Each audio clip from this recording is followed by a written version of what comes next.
All right. Hello, everybody. Welcome back to another episode of the Market Open. We are back officially with the bricks in the studio. It has been a long time away from the studio, but we're here. We are live. I have not slept in the past 24 hours. I just got off a flight coming back from California about 45 minutes ago. But we're here and I'm excited. I don't know how I have the energy, but I have the energy because we've got to cover a market. We've got to cover what the hell happened with Grab over the weekend, which some of you guys might not be aware of, but some of you guys that are following the story, it is one of the most insane things I've seen in my entire life, at least in the past 5 years of covering the stock market. So we will talk about that. And the reason I'm early today is because we got Karp. Karp is doing a interview on CNBC. I found out last night that he was doing an interview on CNBC, and he's going to be on in the next 5 minutes, so that's why I went live. We'll talk about Grab after Karp. I want to get through Karp and Palantir and discuss that fully, and then we'll do our segment on Grab because there is a lot to talk about, and I still can't process what's happening right now. But nonetheless, it is happening right now. I think the stock is up about 12% in the pre-markets, 12.65% right now, and I'll explain everything that's been going on over the weekend because if you've been following it, it is just absolutely insane.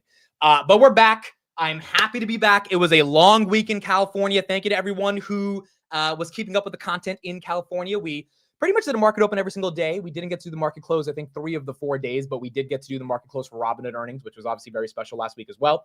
It was a really big week just personally for me and professionally. Got to meet a lot of people, make a lot of connections. Just career-wise, make a lot of progress. And now we're back. Yeah, Karp's going to be live in about 2 minutes, so I'll switch over to Karp once he's live. Now we're back, and I'm excited to be back. I'm excited to have my routine. I'm excited to be back in my studio. I'm excited to have my microphone, my multiple screens that I can look at, my actual good camera. But I'll be back in California pretty soon because there's a couple events happening in March. So there's actually 2 events happening in March. So the traveling back to the Bay Area is not stopping anytime soon. But at least we're back in the East Coast in Jersey for the next couple weeks. And you know, the other good thing about Jersey is that it's on time. It's on time. It's actually on time. When the market opens at 9:30 a.m., it's not 6:30 a.m. The pre-markets are at 4 a.m., not 1 a.m. So it's just very nice to be back in a place where the time operates on time. And I'm happy to actually just be in a place where I know what's happening when it comes to the markets in terms of the time zone. So we are back. Nvidia as well is up 2%. Nvidia doing phenomenal, 141.62. We'll talk about why Nvidia's up. One of the number one reasons is because Elon released Grok 3, which is also incredible. I've been using that since yesterday, so I think that'll be very exciting. SMCI, I know I sold early on this one. I took some profits. For those that held on to the ride, you're up 7% right here. Probably going to go up with Nvidia. On 225, if they file their 10K, then I think they're going to be good to go. And if Nvidia has a monster quarter, I would imagine SMCI benefits as well. So if you've held on to SMCI, I just personally didn't want to deal with the volatility. I was happy making $3,000 of profit. But if you've held on, you are definitely getting rewarded. If you bought the dip on Nvidia, you are getting rewarded as well. I think it was one of the easiest dips to buy of 2025, and we'll talk more about why the market has done a full round trip. Nvidia was $141 when it fell to $113 because of Deepseek.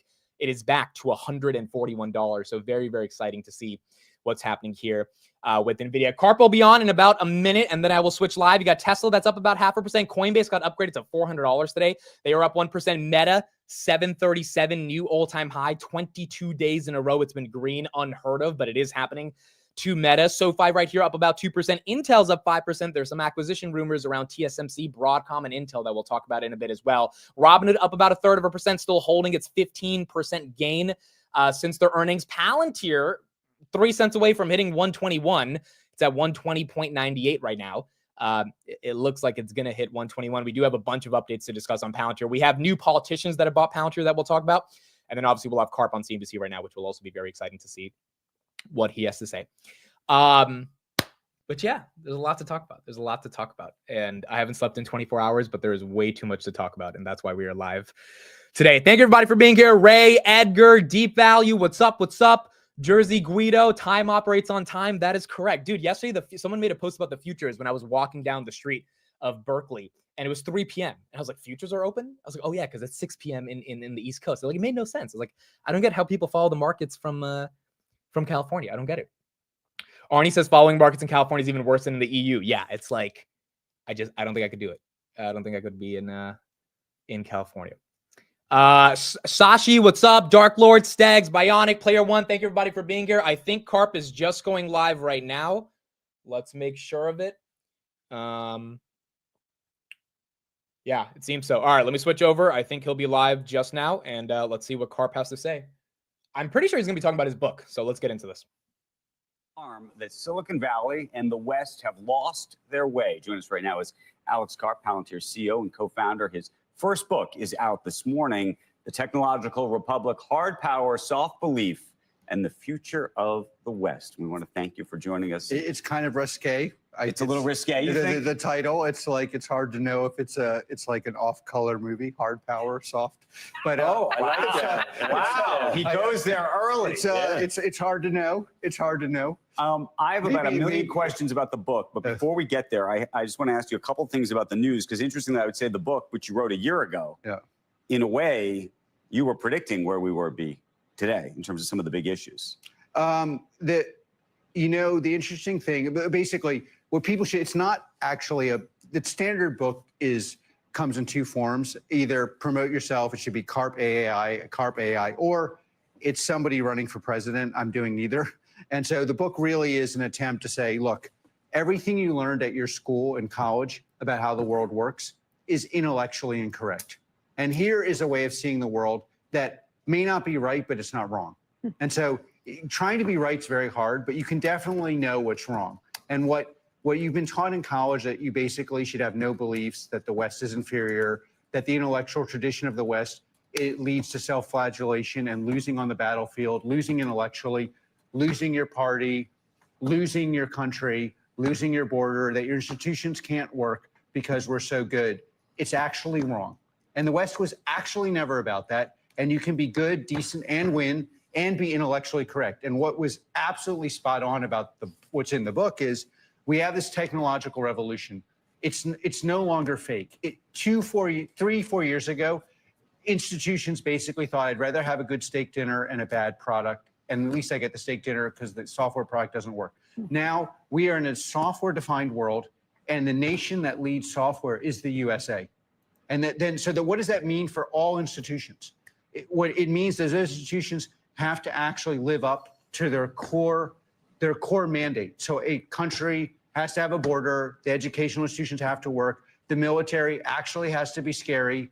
You actually can have things function in a way where the outputs are much greater than the inputs. And people who ignore this are going to be washed away. Why'd you write this?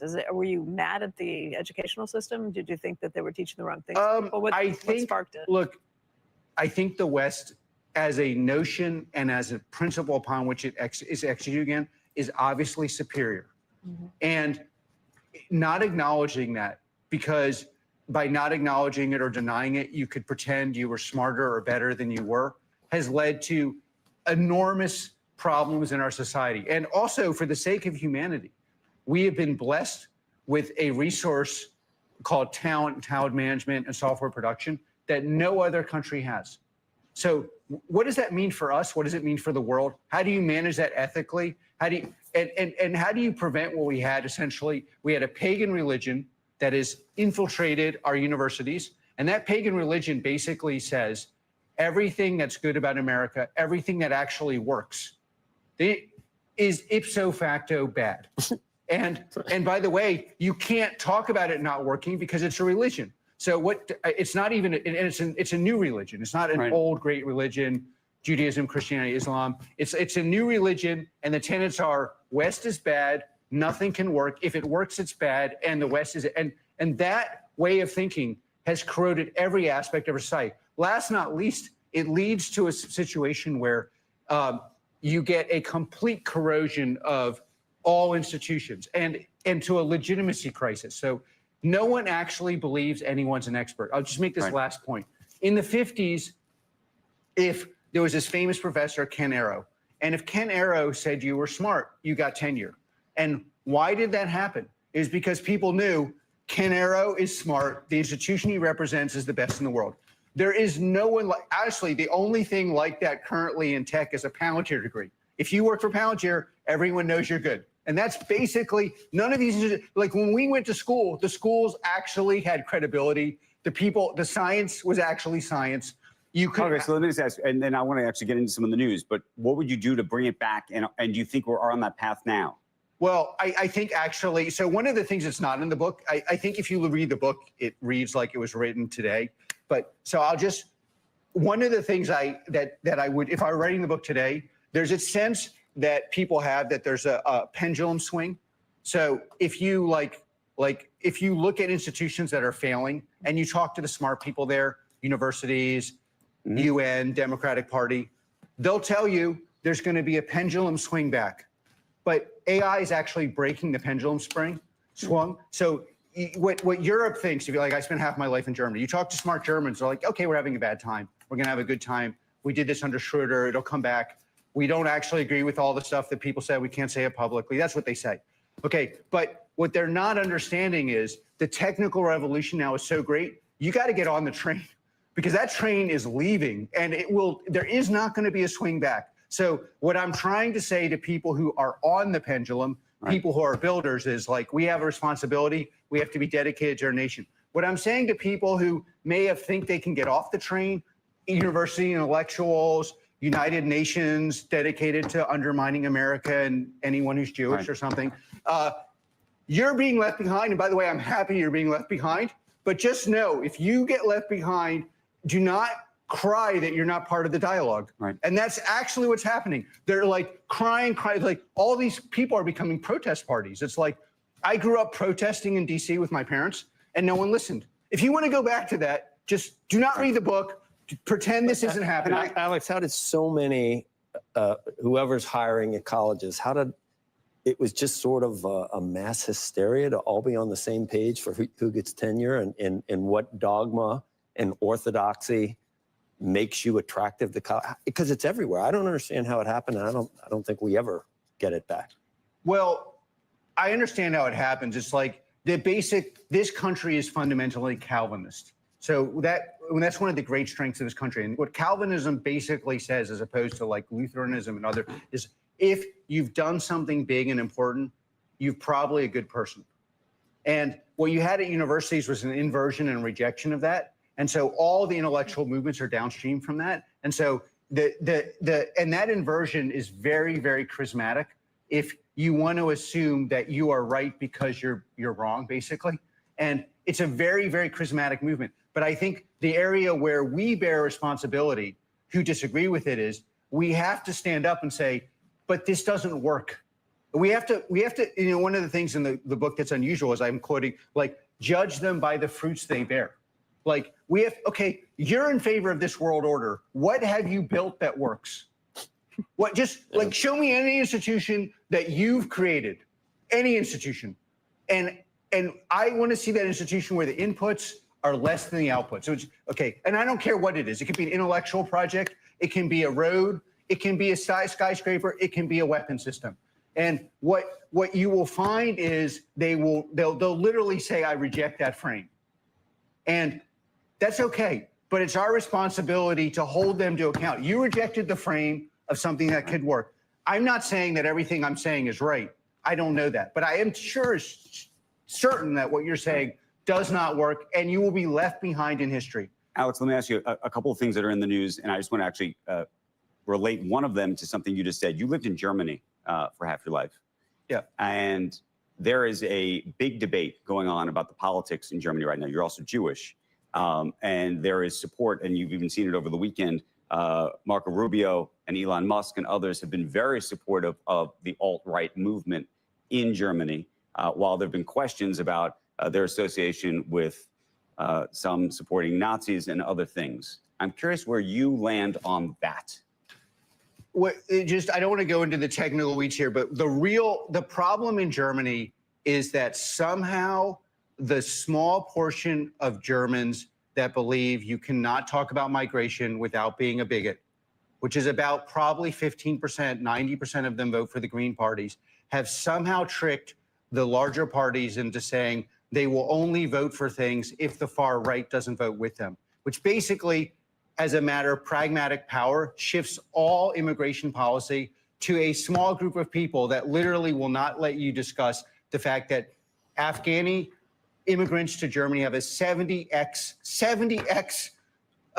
propensity compared to German population to commit certain kind of crimes. And that in the last couple of weeks, every single terror attack has been the result. Did you go to jail for pointing that out? You'll get into trouble, but this is the weird thing. Again, there's a lesson in this book, which is do not allow yourself to become a product of people you may tacitly agree with. So, like, I'm sympathetic with non-discrimination. I don't believe in discrimination across any variable, but you are being turned into a product by a certain small sector of the left because you're not allowed to talk about facts. Like, in the last couple of weeks, every week what happens in Germany is there's a terror attack in the morning and the Greens and the left protest the far right in the afternoon. This is literally what's happening. And the average German, I know so many Germans who would never even use the term Alternative für Deutschland 4 weeks ago that are telling me like, yeah, screw it, I'm gonna vote for them. And the reason why is it's our responsibility. And you see this, by the way, why is the Democratic Party committing suicide? It's because in the U.S. you're talking about. In the U.S., it's the same thing. It's like we're not allowed to do true false. Like, okay, I agree with this person, I don't agree with this person. We literally have to say anything that's ever been uttered from this person in the total timeline has to be wrong, including border, defense, and this is happening in every Western country. And again, it's very similar to the question you asked. Okay, we know why they do it. The Greens and others are really smart to do this because then in the end, they define how the society's run. But none of us want that society. And it's not bigoted to say, wait a minute, this is not working. And then you have follow-on issues. It's like, then, by the way, then on the outside, what I tell my German friends in private is, okay, you don't like what people are saying. But if you're not taking your immigration policy seriously, you have no tech scene. Germany had the most important tech scene in the world pre-war, bar none, like in America. It has de facto almost no tech scene. It's nascent. No one believes in it. No one's investing in it. The energy policies make no sense. And then you wonder why people don't take you seriously. You got to, in this book, it's basically like, fix your thing at home or no one's taking you seriously. And then when people don't take you seriously, you get mad. Honestly, though, I'll tell you what I shouldn't even say this, but what I tell Europeans in private is, you know how when you go to the inner city in America and the mayor's talking about safety and you're like, get me out of this country? I tell them this in German. That's what we're thinking about your tech scene. No one's, anyone seriously is telling you this is a joke. Let me ask you one question. And by the way, like, yeah. I want to ask you about Ukraine, but let me just ask you one German question, which is, but how do you feel about some of the folks that are part of that far-right party? And how do you capture, how do you deal with that? But again, let me just tell you, let me take a trick from the old thing. If you focus on some of those people I obviously don't like and probably don't like me, and is there anti-Semitism on the right? Yes, but the structural issue in Germany is actually anti-Semitism in an immigrant population. That is that is the biggest issue in Europe. But by the way, the point I'm trying to teach people is focus on what you believe. I don't really want to talk like, yes, there are people who will vote for me I don't like, and they don't like me. It's like, and on every issue, like there are people who agree with me on Israel and I don't agree with on First and Second Amendment. It's like you have to focus on what do I believe, and you know what? There are going to be some people who come with me I don't like and don't like me. That's okay. Speak to this because we've been talking about Ukraine all morning, and you've been very involved in that battle. I want to show you this real quick if I could. I don't know if we even have time. Secretary of State Marco Rubio was just speaking literally moments ago. After a 4.5-hour meeting with Russian officials in Saudi Arabia to reset relations with Moscow, and I would get to your thoughts on it if we could.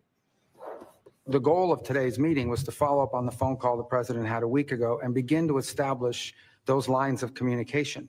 The work remains. Today is the first step of a long and difficult journey, but an important one. And President Trump is committed to bringing an end to this conflict. We are trying to bring an end to the conflict. Apparently, we're also asking for something on the order of $500 billion in terms of access to minerals and other things for Ukraine. Is that a fair deal? Okay, look, I don't know anything about the deal and the intricacies of it. I would say is, first of all, you put up people on the screen who are very talented. So if I look at this from an entrepreneurial perspective, the first thing I'm looking at is, okay, those three people are very talented. The second thing, I'll tell you something I think Trump does very, very well. He says, I'm not going to accept a paradigm that essentially leads to a stupid conclusion. And he's like, okay, great. I'm going to give you a new paradigm. You don't like that, my paradigm? Give me another one. And I think honestly, I think he's quite brilliant at this. So what I see is he's like, I'm not accepting a paradigm where America just keeps financing things. There's no real discussion.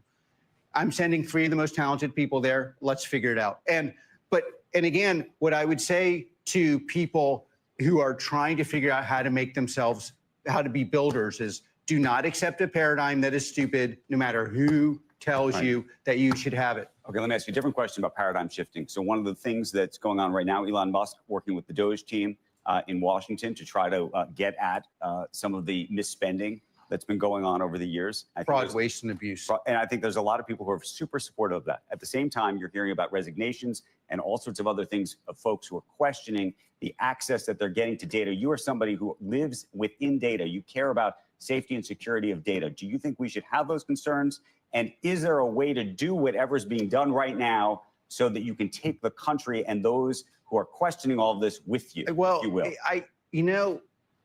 Look, what I don't like about what's going on is I just view this as, well, let's watch the Democratic Party commit suicide. And like, I've been a Democrat most of my life. I kind of view myself as outside it, but I don't like watching the Democrats just commit suicide. And what I see is most of the country doesn't really, at this point, given the fraud, waste, and abuse we know is there, 90% of the country is like, get rid of that fraud, waste, and abuse. And I just view this as yet another example of the progressive left boxing themselves into a suicide dance. Now, what the progressive left should be doing is saying, okay, Elon, you're clearly the most qualified person in the world to do something like this. We want to dialogue with you about how you're doing and what are you doing. I don't believe that's actually what happened. And again, I like Elon. I know I think he's obviously the most important builder in the world. And I just think, if you want to say my former side, I don't believe that they're actually engaging. I think it's like another dance where I'm supposed to say, of course, like whatever. It's like there's this one issue where and then you get boxed into, you cannot solve the problem. And then I would say, what is the biggest problem in this society? Biggest problem in this society from my perspective is legitimacy of our institutions. Why aren't they legitimate? They're not legitimate because, okay, do any of you really believe that 99% of your taxpayer dollars are being spent? But last and not least, and probably arguably most importantly, there's 2 revolutions happening. One is transparency and one is AI. Okay, so why is it that we do not know where every penny of our money goes? Like, how do you explain that to people? And by the way, slightly more technically, what large language models do is you can go into the contracts and see exactly what happened. So in the past, we couldn't do this. Now we can. The right response is, we want this to happen. We want to happen. We want to be involved in the dialogue. The real response is, it feels like the people criticizing Elon don't want it to happen. And this is going to destroy those people. Alex Karp, the book is called The Technological Republic. We want to thank you for being here. Come back tomorrow. You can come back tomorrow. Can you come back next tomorrow? Day. We can do this. We're going to. I'm not used to. I thought this was a joke because I'm not used to being reinvited. No, we're starting at 6. We'll see you start there. at 6. We got 3 hours. We're going to do it every morning. Because you're just getting started. We're not off yet. We're not off. We got about 15 seconds before we. I'm telling you. I just told everybody I want you back. Okay. Tomorrow. Well, I'm not used to, like, the Groucho Marx thing. I wouldn't go to a club that would have me as a member. I'm not used to being reinvited. See you tomorrow morning. Take care. Make sure you join us. Squawk on the Street is next. All right. That was Mr. Alex Karp, CEO of Palantir. Thank you, everybody, for being here today. We are back in the studio, back from California. I got back an hour ago, and we have a market open to get back into. That book that I got, actually, someone from Palantir gave it to me. They hand-delivered it to me in California right there, The Technological Republic. It is out now. It's going to start to get delivered for everyone who pre-ordered it.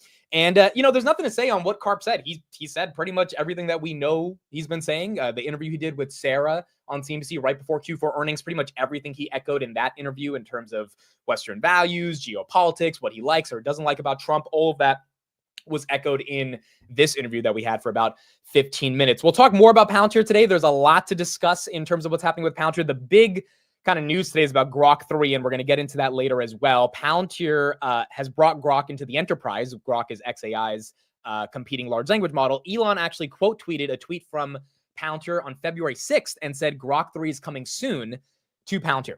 So Elon getting very excited for what the potential of Grok 3 could be like. I tried Grok 3 last night. I paid for Twitter Premium, and therefore I was able to, or X Premium, I was able to get early access to it, and it's phenomenal. I haven't played with it enough to see if I would use it every day over GPT, but as of last night, I asked Grok 3 a couple questions. I asked GPT 4.0 a couple questions, and like night and day, Grok 3 was better. Night and day. It was just, and I was asking questions about stocks. I was like, hey, is Nvidia a buy right now? And like the level of analysis I got from one versus the other, it truly is one of the most exciting models that I think has come out into the AI landscape. So we're going to talk a lot about the technicalities of that model. We have a bunch of clips of Elon talking about why this model is so much better. And we'll get into all of that along with all the other updates we got today on Nvidia, SMCI, the Mag 7, you got Meta going for 23 days in a row going green. You got some Tesla news from India. So there's a lot to discuss today on the market open. However, before we get into all of that, we got to spend the next 15 minutes discussing what happened over the weekend, because, and I know a lot of you guys are asking for it. So that's why I started early so we could stream Karp, and now we can talk about this. I still am at a loss for words over what happened over the weekend. As you guys know, Grab is a name that I wrote a thesis on in early January. I started talking about it on the channel in December. Wrote a thesis up in January. I think the stock was at 450 when I wrote the thesis. That is when I completed the majority of my buys on the stock in options and shares. And I put out a thesis that I think there's some potential to the name. I like the name, and I think there's a world in 2 years where the stock could be $10. On Sunday morning, something happened, and something happened in a way that I don't even know how to explain, but it happened. On Saturday, so I was at the debate tournament at Berkeley. I was coaching some of my kids, and that Saturday, I was on Twitter in between the rounds, and I saw a couple posts about Grab here and there. I was like, okay, nothing too crazy. 2 posts I made on Grab on Friday is that Ray Dalio bought 1.5 million shares. So Bridgewater put their hat in the ring when it comes to Grab, seeing like they want to get some emerging markets exposure. They also bought Tesla. We'll talk about that later. And then Toyota didn't actually buy Grab in Q4, but they transferred their shares from one part of Toyota to another. So all of the websites that disclose 13Fs started disclosing that Toyota bought $1 billion worth of Grab. They didn't actually buy $1 billion worth of Grab. They didn't sell any either, but they've had this stake for the past 5 years now. It was just disclosed that Grab is like a legit an investment from Toyota, and no one knew about it, including myself. And I put a decent amount of money in this company, and I didn't even know Toyota was one of their biggest investors. So those were the 2 posts I put out on Saturday or Friday, and they got some buzz here and there. People were discovering it's like, okay, cool, we got some investors that are in the name. But something happened on Sunday.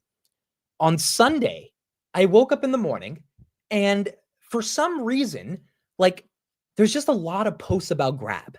There's just a lot of posts about Grab. And if you don't kind of believe my qualitative analysis, here's the data from X right here. February 17th, we have 4,503 posts.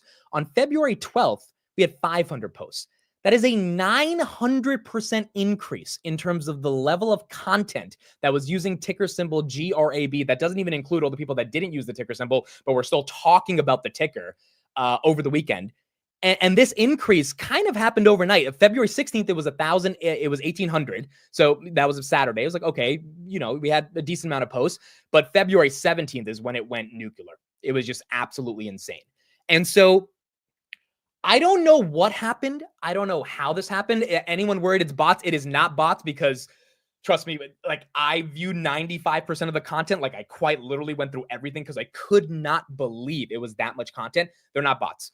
How do you know it's bots? And I have some experience with this because I've been on Twitter for the past couple of years now. The NHS deal, when Palantir was trying to get that deal, George Soros's Open Society, they deployed bots where like they would say the same message over and over again, the same hashtag. Like, it's very predictable to see bots. Bots are still not that good.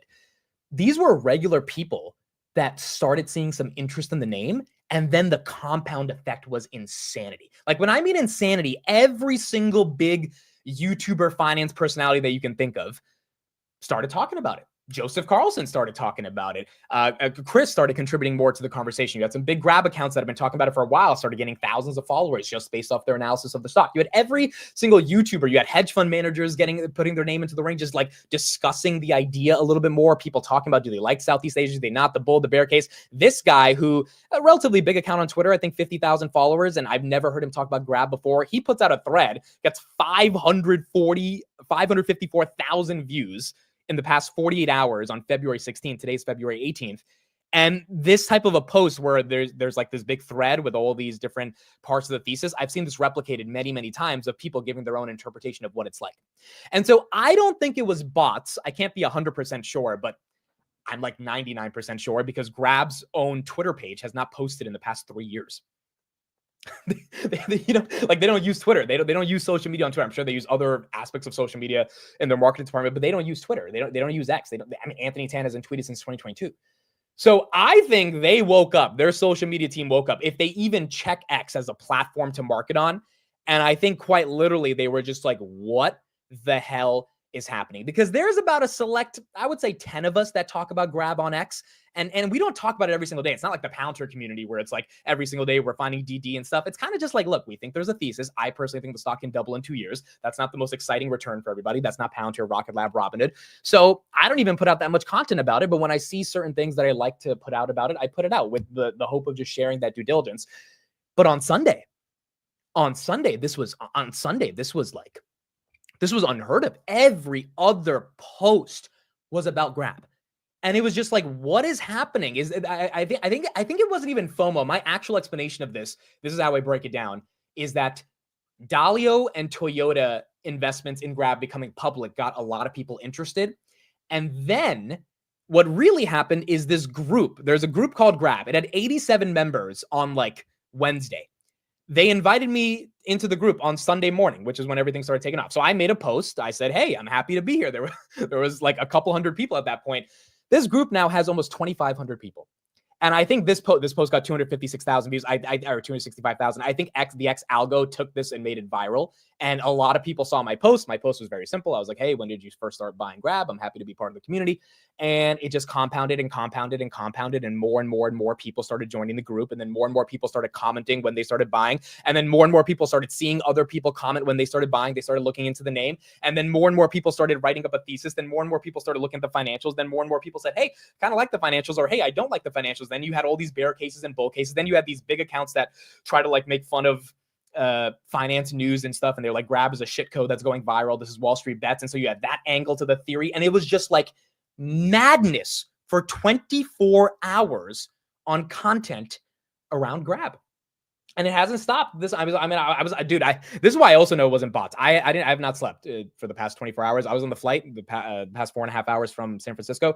I was just reading Grab posts for the past 4 hours. I literally was just, and I was trying to see like, what are people saying and how are people saying it?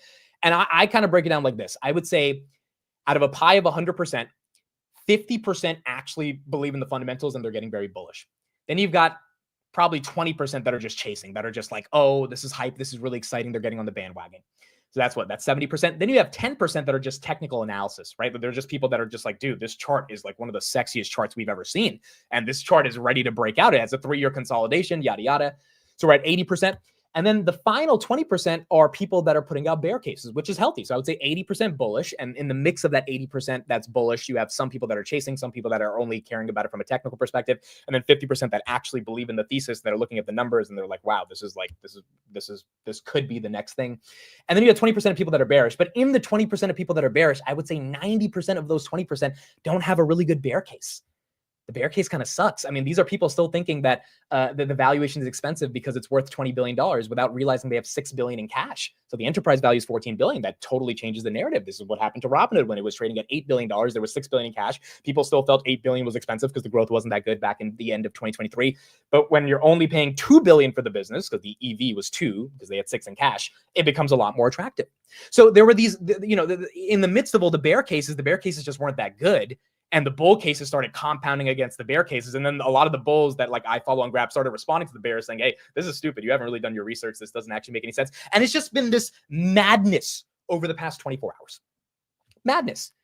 And so I don't really know how to explain it. I've talked to a lot of people. I talked to Sachin. I talked to Chris about it. I called up Sebastian on Saturday night. He's the guy who works in private equity, one of my good friends who I consulted with on Hood back when it was $8. And we originally came up with our price target for $10 in 2027. We talked on the phone for 3 hours on Saturday night, and because we were really scared that everyone was getting so bullish. We're like, all right, what's happening here? And we did the numbers again. We still come to $10 by 2027. So I'll conclude by saying this. We'll talk a lot more about Grab throughout the rest of the day, and obviously we'll see how it opens when in about 20 minutes. But retail took Palantir to 250 billion, right? I mean, like, basically. Now, granted, institutions bought Palantir, but retail didn't sell. If retail had the power to take Palantir that high, I'm not saying Grab is Palantir. I don't think the narrative, the AI, Karp, like, none of that is there. But could retail be the thing that comes in that starts taking Grab higher? I don't know. I don't know if that's going to happen, but it could happen. And so from that perspective, I really don't know how to analyze it at this point. I think there's some fundamentals to Grab that are very important that we'll talk more about today. But in terms of what retail has been able to do, I mean, if you look at HIMS, which has largely been retail driven, Robinhood is not that retail driven because it's more institutional, but still retail started buying more after this latest earnings. Rocket Lab, obviously, I think there's been a lot of retail focus on that. It's just getting to the point where I'm like, it's a little frothy. I'm not going to lie. There's some other data points looking at in terms of the frothiness of the overall market. Grab, I don't really think is that frothy even at these levels. But I think retail is something that is a wild card, and we cannot ignore them. And now retail is back. I don't think this is a meme stock either. I mean, we'll see how large it gets. I mean, could it become a meme stock? Possibly. But this has been rather organic. I just think the compounding impact of the attention over the weekend has been an order of magnitude larger than what I've seen on Palantir and Robinhood. Like Palantir, I started talking about in 2022. It really took till the end of 2023 for people to kind of talk about it daily. Hood, end of 2023, started talking about it, and really till the end of 2024, it took a while, and it took a lot of good earnings for people to really start talking about it. Same thing with Palantir. They both had to get profitable, et cetera. I think Grab has happened in like 2 months versus 2 years. And so I think people are so hungry for the next big thing because everyone's been waiting for the next Palantir, the next Robinhood.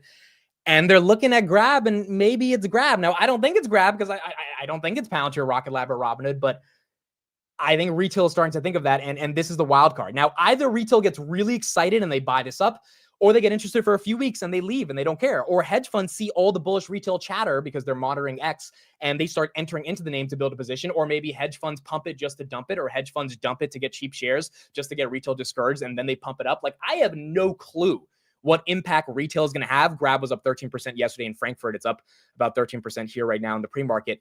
But retail is going to have an impact. And because of that impact, it does seem like there is going to be something to see on Grab today. If we can hold 550 from a technical perspective, that would be amazing. We do have earnings tomorrow for Grab. I'll be live tomorrow at 7 p.m. If they can deliver a massive earnings, which I think they have a chance to do along with retail being involved in the name, yeah, I mean, who knows what could happen. This name could go much higher. So past 48 hours have been insane. Past 24 hours have still been insane. And I think today's going to be a case study of how strong retail can be when it comes to delivering value to a name, and also how much retail cares about sort of doing collective due diligence to find a name. We've seen names like Archer. We've seen names like HIMS, Palantir, Robinhood, obviously, Rocket Lab, even Nvidia. I mean, Nvidia right here, 141.62. Nvidia is doing a full round trip from the Deepseek collapse that it had. Why is this so special? Because quite frankly, if you were on X or YouTube, or you were part of the community, the chat, like, it was pretty obvious to see Nvidia was a buy, but that took some collective due diligence, not from CNBC or Bloomberg, but from retail investors that kind of realized Deepseek, Chinese models are not a reason why Nvidia should lose $600 billion in market cap when it's one of the most important companies in the world. And if you bought that dip, you're doing very well right now. You're doing very well. So yes, it is not going to be on the 27th. A lot of people are seeing that wrong on the websites that report earnings. Even Robinhood got it wrong. It is going to be on the 19th. It is going to be tomorrow. So yeah, it's just insane. It's just absolutely insane. But it has been a wild weekend, and we've seen a lot of stocks get some momentum, and Grab has been one of those names that I've never seen anything like this when it comes. And I've been on social media for the past 4 years, and I've seen like virality. I have never seen this type of virality. And now the expectations are high. Now people are expecting this thing to really take off, and that was never my expectation. So we're going to see kind of how the market treats it, how retail treats it, and how the broader company can perform on earnings, because ultimately I think earnings is going to be what drives the growth for Grab going forward. Okay, we'll talk more about Grab as we get into the bell. Let's talk about some of these other names. So Palantir right here, Karp again was just live. If you missed it, you can go and rewind and see what Karp was talking about, but it was mainly the same lessons from his book that he's been preaching for the past couple of months now. 121.26 on Palantir. That's up 1.79%. That is a new all-time high. We got to see in the market open if that holds. Pre-markets are fine, but really a lot of these stocks have to hold going into the market open. I wouldn't see a reason why it doesn't hold. And the reason why I wouldn't see a reason it doesn't hold, quite frankly, is a very simple reason, but nonetheless, I do think it is a reason. I think the Doge deal is coming, guys. I think the Doge deal is coming. There are two reasons why I think the Doge deal is coming. Number one, more and more politicians are buying Palantir. Marjorie Taylor Greene is the next one to buy Palantir. Now, she doesn't have the best record. She's not like a Nancy Pelosi or anything like that, but she's the fourth politician to buy Palantir. 2 weeks ago, no politician had ever bought Palantir in the 5 years that they've been public. Now, you're telling me within a month, 4 politicians are buying Palantir? Like, put valuation aside, put numbers aside, put fundamentals aside.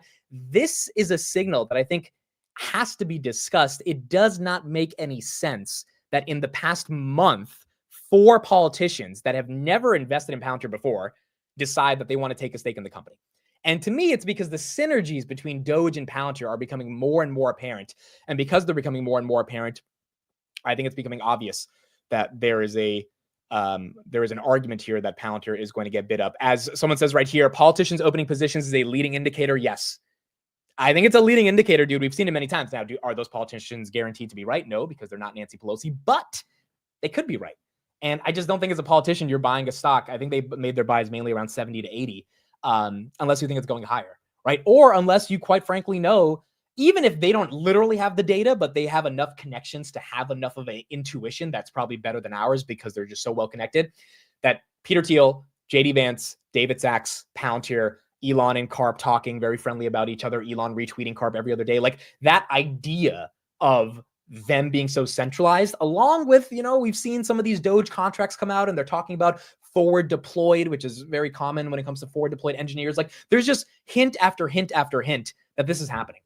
And the most obvious hint, which is that, hey, if Doge is actually going to clean up the government and clean up waste, they need modern software infrastructure. One of the former Palantir employees tweeted yesterday that Doge will be the world's best edition of what an ontology looks like for the government. Now, he doesn't work at Palantir anymore, but the fact that he tweeted that, the fact that he even put that out there, it leads you to believe, yeah, the best ontology would be to clean up the United States federal government that brings in about $5 trillion a year in revenue, and we don't know where the hell it's going. We don't know where the hell it's going. Quick example for why we don't know where it's going. I mean, some of you guys might have seen this on X over the weekend. Some of you guys might have not, but Social Security is one of those things that's, I think everyone suspected was never being spent in the most efficient of ways because it's Social Security and the government is the government and they have their own different ways of spending our money. Doge apparently found that we are still giving Social Security payments to people that are 360 years old, or 229 years old, or 200 years old, or 190 years old. Now, look. What's the guy who's trying to live forever? What's his name? Brian something.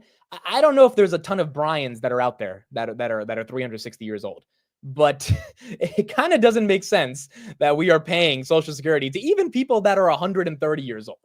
So, I mean, when you look at this type of stuff and you see kind of what's going on right here, Brian Johnson, there is an argument that you could say that there are issues with the overall structure of payments. And even if you don't believe that, I know there's controversies around, is Elon correct about what he's saying or not when it comes to these Social Security payments? I think it is very obvious in the United States of America, there is a mishandling of money. And if there's a mishandling of money and we need to get our cuts to come, our spending to come down, especially because we need that 10-year bond to come down, which Scott Bessent, the Treasury Secretary in particular, has said the only thing they care about is not really rates, but to get that 10-year to come down, then we need to be able to manage our money in a more sophisticated way. And Palantir might be the operating system to do that. It seems kind of obvious that Palantir would be an operating system to do that as well. So regardless of what you believe or not about this, I think every single American, hell, every single human being can agree that America's economy is the most economy on the planet. And if money is not being spent correctly or not at least being allocated in the right ways, that $36 trillion of debt is going to become unsustainable. And then there won't be any stock market to invest in because there's not going to be an economy to actually be able to engage in the first place. So yeah, I think Palantir is going to play a role.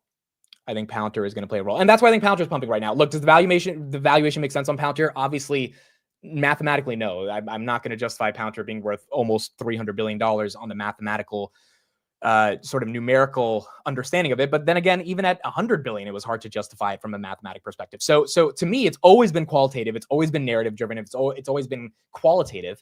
And the qualitative narrative is that the politicians are buying it because I believe they think it's going to go up because there's going to be a Doge deal. And that Doge deal uniquely is going to benefit Palantir. And that Doge deal uniquely also is going to highlight why Palantir is one of the only software AI names that can grow, not only on the commercial side, but on the government side, where there's very sticky revenue and it's probably going to be sticky for the next 4 years. And if they can compound to 40% by the end of the year, they guided at 31%. I think they're sandbagging. I think they get closer to 37 to 40%. Palantir is going to get a premium. And it's going to get a crazy premium, but it is going to get a premium. And I think that premium continues to be in place right now for Palantir. So that's what we got on Palantir. 121, that's up about 1.64%. You got Archer that got a deal this morning. They're up 5.7%. We'll talk about them in a second. SMCI, I know I took profits on this early. I didn't want to deal with the volatility. I made $3,000. I'm happy with that. For those that didn't take profits and that stayed in the name, your SMCI calls or your sold puts or your shares are probably printing right now because this one's up 6.28%. It's probably going to move with Nvidia. Nvidia is up right now as well. If SMCI proves that they're not an accounting fraud in a couple of days, which I'm sure they're probably not going to be an accounting fraud, then SMCI should go even higher. So if you're holding on to SMCI, I mean, congrats. It looks like that one is going to move with Nvidia. And really it's moving because Nvidia is moving because the market's just coming to its senses that there was no reason for Nvidia to be down in the first place. And that's why we're getting some momentum on Nvidia. SoFi right here up about 2%. Meta's up 0.15%. Google's up about 1%. Alibaba is up 57% year to date. For those that don't know, I mean, like who would have thought, dude? I mean, there are some people that have been ringing the bell on China, but China's doing well, and I think the economic stimulus from China is also going very well. S&P 500 right here, all-time high, 611 in the pre-markets. One thing about China, real quick, Jack Ma and Xi Jinping actually shook hands at a business conference over the past weekend, and that's actually really important because they were not friendly for the past couple of years, given what happened back in 2020. So the fact that Xi Jinping might be embracing capitalism again is also giving investors a lot of optimism around China. Now, here's what Xi Jinping said today at a conference. Have the ambition to serve the country, be dedicated to development, abide by the law and operate well, and promote common prosperity by getting rich first. The General Secretary cares deeply about the development of private enterprises. These words are earnest advice and earnest expectations. Dude's talking about capitalism.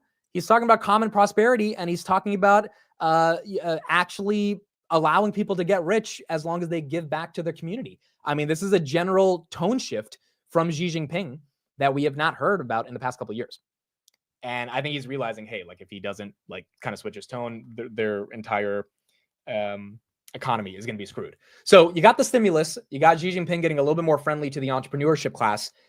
Yeah, you got an argument that China can start making some moves. And we're seeing that right now with Alibaba, currently up 2.69% in the pre-markets. Uber right here is up 0.5%. Nebis Group, this one I know a lot of people have been talking about in the semiconductor space. That one is up 4.6%. Rocket Lab's up 1.18%. AMD's up 0.5%. DraftKings up about 1%. They actually got upgraded today to $65. You got Moderna that's up about 1%. The Qs are up basically at all-time highs. Yeah, 540 on the Qs. That is an all-time high, along with the S&P 500 at 611. That is also an all-time high. So, now this is all good and dandy and awesome. However, there is a little part of me that's thinking it's a bit frothy. And the reason I think it's a bit frothy, not only because of the public market valuations that we're seeing, just across the board that are frothy, but this news is really what confirmed to me that we are either super frothy or this bubble is going to get bigger and bigger and bigger and bigger. And even if it's a bubble, it will not burst for a while. And there will be a lot of people that make money. Ilya Sutskever, the guy who co-founded OpenAI, the guy who's credited as coming up with the concept of transformers in the first place. I mean, which is the T in GPT. Like this guy is one of the most brilliant AI minds of our lifetime. He raised for his new startup, Safe Superintelligence. It's literally called Safe Superintelligence, SSI, which says something about leaving OpenAI if you call your next startup Safe Superintelligence, at $1 billion valuation back in September. Now, or sorry, at a $5 billion valuation in September, but he raised a certain amount of money. I think it was like 500 million. Now he raised another $1 billion at a $30 billion valuation, which means he 6x'd the value of the company in 4 months. And I have no idea. Let me know if you guys have an idea what the hell super safe intelligence does. I have no idea. I have no freaking idea. And so to me, I'm just thinking like, okay, wait a second. This guy who is like, people are saying he's the godfather of AI. I get it. And he could, people are saying he could be justified as $100 billion one-person company because of how smart he is. Okay, cool. But what is he using $1 billion to do? And what is super safe intelligence? Is it a new model? Is it a new way to distill information? How does he make the intelligence super safe? Why is it going to be safer than XAI or Anthropic or OpenAI? Like, what exactly is he doing? And is $1 billion even enough to try to build super safe intelligence? Like, the fact that investors are willing to give a $30 billion valuation to something that doesn't exist. Now, granted, maybe it does exist and we have no idea, but as just from the public data that I'm looking at, that does feel kind of frothy. That really does feel kind of frothy. And it's just one of those things where I'm like, all right, I think we have to kind of just sit back and see how this market plays out. I mean, it kind of feels like, dare I say it, Web3 startups in 2021 raising at $10 billion valuation saying that NFTs are going to change the world. Now, granted, Ilya is not some scam founder who's trying to make a buck off crypto. He's like a legit person. There's no disagreement with that. I'm just questioning how the hell these valuations are justified. And maybe the next 4 years are the golden years and it doesn't matter. And that really is my default to this, but I just want to bring it to everyone's attention. Like, yeah, it's getting up there in terms of some of these valuations that are being deployed. And the question is, can earnings growth live up to these valuations? And quite frankly, to combat my argument about valuations being frothy, earnings growth are good. Earnings growth are very, very good. 80% of the companies that have reported so far in the S&P 500 have beat earnings by an average of 7%. You can't deny that earnings are strong. Now, granted, you can't deny that earnings are strong, but you also can't deny that there are fund managers out there that do feel incredibly bullish, which is also a sign of like, hey, is this getting too frothy? So this is what Bank of America put out today. This is their global fund manager survey. We got the market open in 2 minutes. Cash is at 3.5% among global fund managers. That is a 15-year low. So if you have your cash at less than 5%, don't worry, because all the big guys also have their cash at less than 5%. Investors are long stocks, short everything else. I mean, that's risk on. Recession expectations are at a 3-year low. That is risk on. And the global trade war is seen as no more than a tail risk, which is also, again, the biggest kind of issue with Trump, which is all these tariffs and stuff, which we have some new updates on tariffs that we'll talk about in a little bit. Even that is seen as something that's like not that big of an issue. So I don't know. It does feel like there's tons of euphoria. You guys are saying the market's gapping down right here. We got 2 minutes until the market's open, but it also feels like if the earnings growth is there to justify it, where else are you going to put your money? Is it going to be a 10-year? Probably not. Is it going to be a money market fund? Probably not. You're probably going to put it into Meta. And so if you're going to put it into Meta, we're probably going to see some more momentum. Yeah, Grab was just up 13%. Now it's up 8%. So it's getting a big red candle 30 seconds before we get open. Robinhood just went red. SMCI just lost about 1%. S&P just went red. Nvidia just lost a little bit. Palantir just lost a little bit as well. So yeah, there's going to be an interesting market open. 30 seconds left until the market opens. A lot of the pre-market gains we had kind of just got cut in half. If I'm looking, Tesla just went red. That was green. Coinbase was up 3%. That's red. Or it's down only 1.5. Meta just went red. That was green. Interesting market open. We're going to see in 20 seconds how this plays out. But nonetheless, there's a lot of data we have to consume. I think there's going to be a kind of a big story in terms of how this plays out over the next couple of weeks. But we are going to see what ends up happening and how this plays out. All right, here we go. 9:30. We are back in the studio Tuesday, February 18th. Thank you, everybody, for being here. The stock market is now open.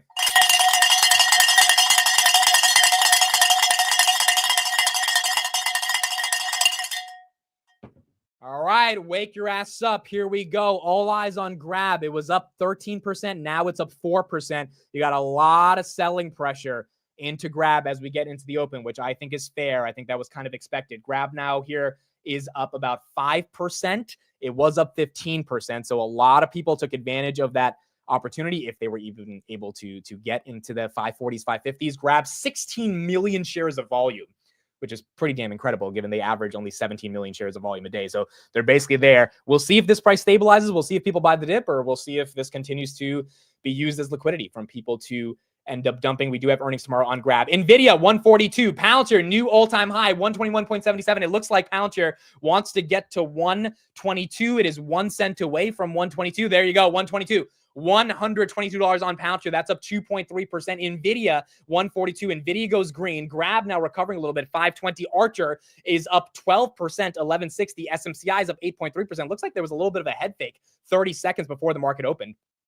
And some of these names are recovering as we're getting some momentum. Where is SoundHound? SoundHound is down 2%. That was down 30% after Nvidia got rid of their entire stake. Tesla, I have a lot to talk about on Tesla, so we'll talk about them in a little bit. Tesla right here at 355.92. The trade desk 79.64. No one is buying this name, and I don't know why. I haven't done my DD on it, but this thing is down almost 35% from earnings, and no one wants to get into it. HIMS is down 3.6%. They did get downgraded today by Bank of America, even though their price target was increased to $60 from $42. But they did get a downgrade. Robinhood also got a downgrade. We'll talk more about them as well by Wolf Research. I thought the downgrade was kind of silly, but we'll discuss that. Coinbase right here, 277. SoFi, 1683. Looks like SoFi wants to get back into the 17s. We'll see if he can get there. Palantir right here, 122.35. Let's see if Palantir can get to 123 and what the resistance is on Palantir for 123. Shout out to Nate, officially a 10x on my Palantir cost average. I love it. Absolutely incredible. 123 has 200 shares. I mean, we're about to get to 123. We're about to get to 123. That's going to happen. We're going to get to 123 in like 5 seconds. There you go. There's 123. All right, we got to ring the bell for 123 on Palantir.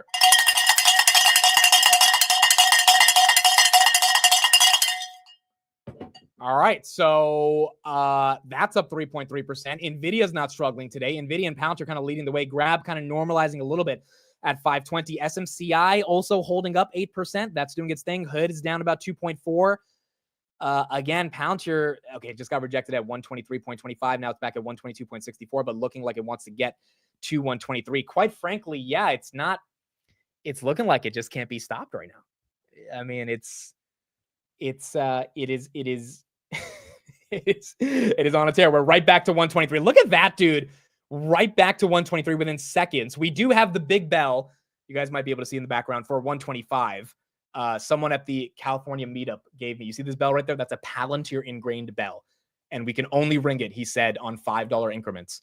So if we get to 120, we rang it at 120 on Friday. If we get to 125 today, we'll ring that bell, which is, if you're afraid of loud sounds, then I would mute during that section. But yeah, let's see. I mean, we got $2 more to get there. $280 billion market cap on Palantir at 123. Nvidia, wow, 143 as well. So Nvidia and Palantir, kind of the AI sector moving with itself. Nebis is also up 9%, which is incredible. So that one's moving. That's a semi name. Let me go to the other semis. Obviously, SMCI and Nvidia are leading the way. AMD back to 114. This thing was $100 after earnings.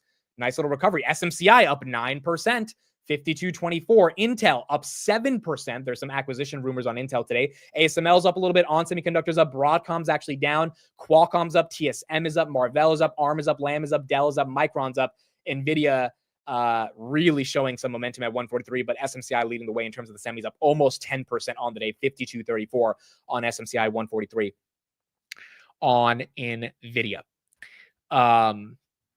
This is incredible. This is pretty freaking incredible. I mean, like February, the second half of February is actually supposed to be kind of bearish. It's pretty damn bullish so far getting into the end of February, as we're seeing right here. Rocket Lab as well, up 2.3%. When does Rocket Lab have earnings, guys? Is it this week or is it next week? I think it's the week. I think it's after next week. I'm thinking of selling some puts on this bad boy at like 20 or 21. The premiums are still good, 3 to 4%, because the options market is great on Rocket Lab. And honestly, if it drops to 20, I would be more than happy buying Rocket Lab at 20. Like, I really would not think twice of buying Rocket. That would be like almost a 40% retracement. So I am probably thinking of selling some puts at that range about a month out. I'll play the earnings volatility. And if it really does tank to 20, I will happily get assigned those shares. So that might be my plan going into earnings. 28.84 right here on Rocket Lab, up 2.8%. Palantir right here, just above 123. Grab holding 520. Grab is holding 520. They are holding it. 27th for Rocket Lab. All right, cool. 27th for Rocket Lab. So that's in about a week. June said she bought $15,000 of Rocket Lab in the pre-market at 28.26. All right, well, you are up on that 15 grand. SMCI is about to go up 11%, $53. That's up 10.7%. That one is absolutely running. I don't know if the short float on SMCI is high. I think it's more than 10%. So, I mean, is there a world where that could squeeze? Yeah. If Nvidia gets to 150, I mean, and they're not a fraud and there's a squeeze there, yeah, I think there's a world SMCI could absolutely freeze or squeeze. And that is very possible. My Archer puts, I am up 77% on. I sold $8 Archer puts for expiring on 228. So Archer is doing great. I sold 50 of those puts. So I sold a good chunk of those puts. That one is up 9.3%. And there you go. Archer not doing bad. For those that are an Archer, that one's winning as well. Now, Archer had some news this morning. They got a new contract. I'll pull it up in a second. And that contract is what's giving them some love right here. They received part 141 of a certificate from the FAA, allowing it to launch a pilot training academy to build a pipeline of pilots for its upcoming midnight air taxi service. So it's kind of a federal certification they needed to get, and that's why the stock is moving up about 11%. Nvidia right here, 143, Palantir 122.7, grab 530. It's holding on. Looks like people bought that dip at 512, up about 8% right here. Again, we'll talk more about grab in a little bit, but retail momentum seems to be very, very high. Maybe the hedge funds are getting in this as well based on all the chatter they saw from X on the weekend. But yeah, this thing does not move 9% like this. And right now it is currently up about 9%. OSKR. So Oscar is also another name, Oscar Health, that people have been talking about on Twitter. This thing's up 12%. I don't know enough about them, but I think their earnings were pretty good and their guide was also pretty good. And that's what's getting, I think, retail more excited than the street. I could be wrong. They are profitable, which is good. $3.78 billion market cap. Again, I don't know enough about them, but there is some retail excitement getting in on this one. What I'm noticing about Twitter right now is that there is retail excitement that is the opposite of Wall Street bets. So Wall Street bets is find any stupid ticker and take it to the moon. On Fin Twitter right now, finance Twitter, it's more like find tickers that are deeply undervalued, have a moat, have a thesis, and then share that due diligence with as many people as possible. And just over the weekend, the grab thesis went, just crazy viral. But I think it's a little bit more of not Wall Street bets in terms of crazy tickers that just go to the moon for no reason, but tickers that can go higher if there's a thesis. And that's what we're seeing right now in the finance Twitter world. Grab right here, 540 up 10.8%. Palantir is trying to go for 124. Let me see if there is meaningful resistance at 124. But it's getting some love. It is getting some love. Yes, SMCI also getting some love. SMCI also. I mean, dude, everything and this goes back to kind of the frothy argument I was making in the morning, or like not in the morning, but like 10 minutes ago before the market opened. It's kind of frothy. Like everything's going up. Everything is going up. And at one point, I think the market's going to say, do these earnings justify it? I think so far, the market can't say the earnings don't justify it. By the way, at 124, we have 71,000 shares. 71,000 shares. I don't think the market can say earnings don't justify it yet. But maybe there's a world where this thing just goes crazy and earnings can't justify it. But I don't know if we're there yet.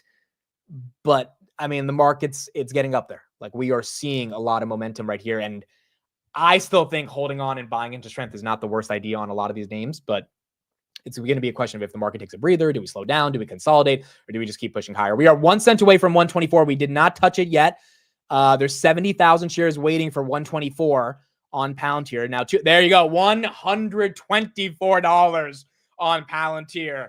We are going to ring the little bell, and maybe throughout the stream, we get 125 and we ring the big bell.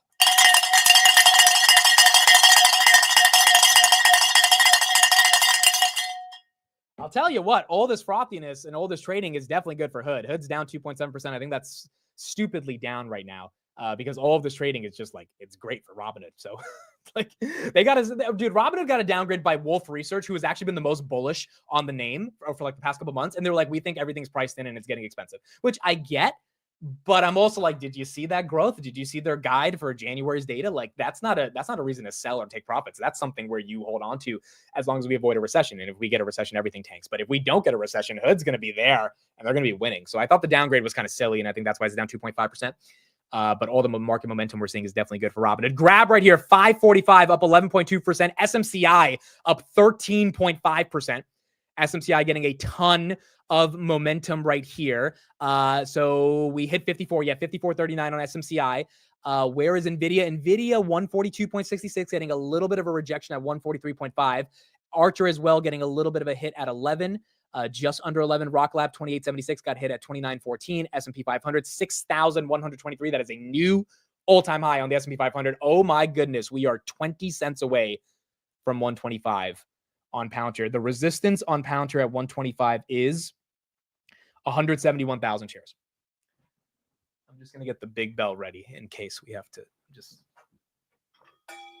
I mean, this is absolutely, this is just... Grab that big bell. Yes, grab that big bell. This is the bell for those. Shout out to Love to Fly Pilot. That's his symbol. He might be in the chat right here. This is the best gift ever, dude. This is the most thoughtful gift anyone could have. I mean, this was just I can't say enough about this gift. This is amazing. Palantir and grain cowbell. We're only going to do it on special occasions. So 125, if we get it, it will be rung. It will be rung. Is your mom sleeping? No, my mom's at work. So she had President's Day off yesterday, but she's not going to hopefully be too annoyed by this bell.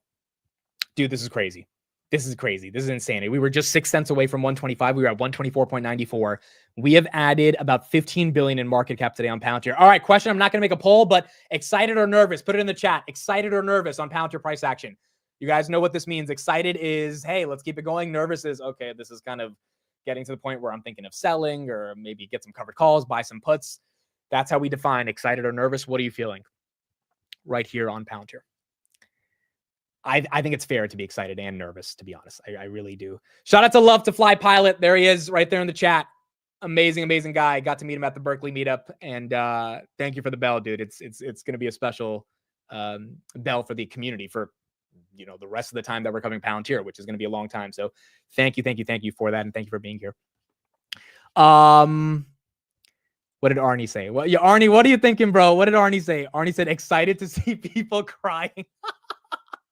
Dude, there was this one analyst on Twitter yesterday who was like, he was like, oh, do you think Grab's the next Palantir? And I was like, no, Palantir has a different narrative. Like, I think Grab's a little different. And then he said, oh yeah, that's true. Cause once Palantir's narrative goes away, it'll go back to $25. And then, you know, the comments underneath that post were very funny. Cause look, you could say it's expensive right here, but going back to 25, I mean, like, that's just gotta be a little reasonable here, you know? So there are definitely the bears out there that just cannot stand seeing this right now, but it's happening. It is happening. 124.80. I mean, look, every time we get this close, we break through. We are 2 cents away, folks. 124.98. We are 2 cents away. 200,000 shares stand between 124 and 125. Grabs at 540. Rock Labs at 28.90. 3 cents away. I think it's going to happen. It is very close. The wall is heavy, but the wall is not crazy to walk over. And it looks like it's going to happen. It's there on Schwab. You guys saw it? Oh, you're right. It happened. There it is. It happened. I might have a little delay right here, but you are right. I'm seeing the 52-week high. It has indeed happened. 125 for Palantir. Please mute. I'll give a warning. 3, 2, 1, because we got to ring the big bell. Thank you to Love to Fly Pilot, who got this bell for me. This is a real gem in the community, and I appreciate it. All right, 3, 2, 1. Congrats on Palantir at 125.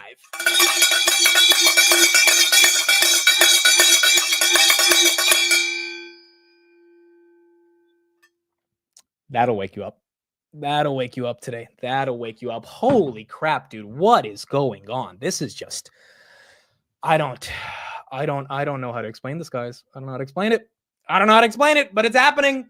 It's happening. I don't know how to explain it, but it is indeed happening. Nvidia right here, 142, S&P 611, Grab still holding 10% very nicely. Really not letting go of 10%. SMCI holding 11% right here, 53.59. Hood just recovering a little bit, 1.81%.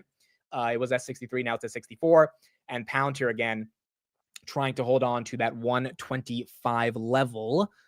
124.08. Okay, so it got rejected literally at 125. We had enough shares that got sold or bought to get through the hump, but there was plenty more that got sold right at 125 as well. This is pretty.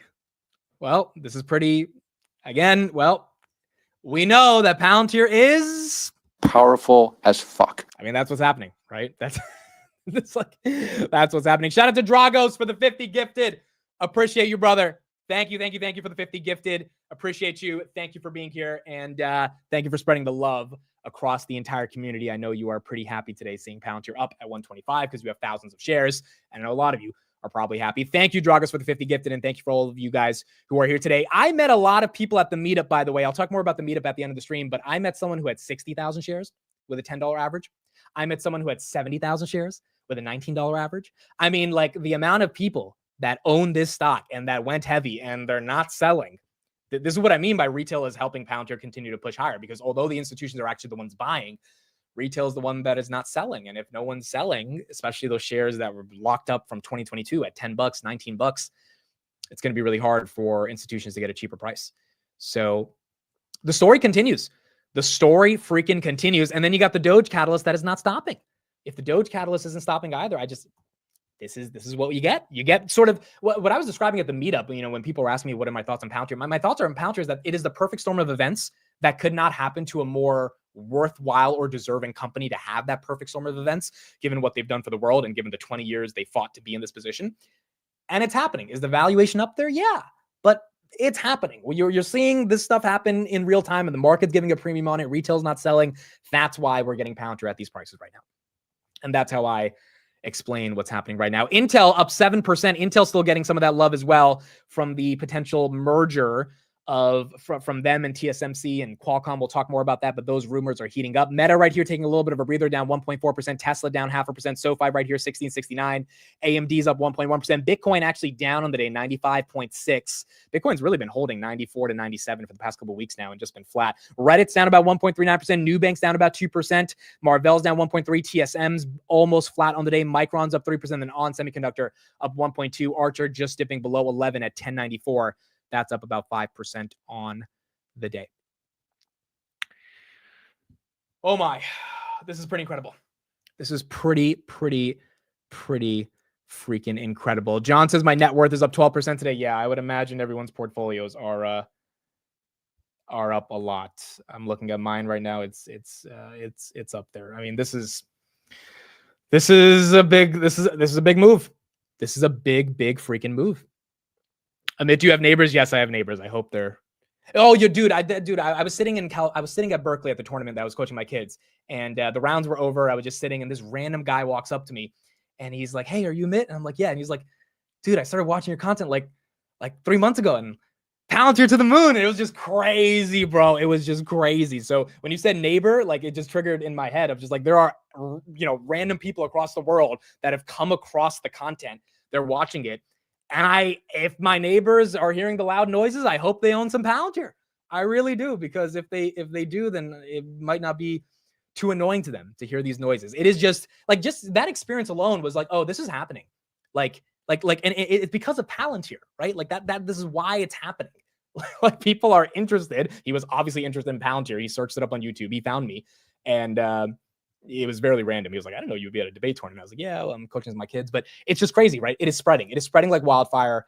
And that's what you need when you need more investors to get into the name and continue to believe that the name has some potential.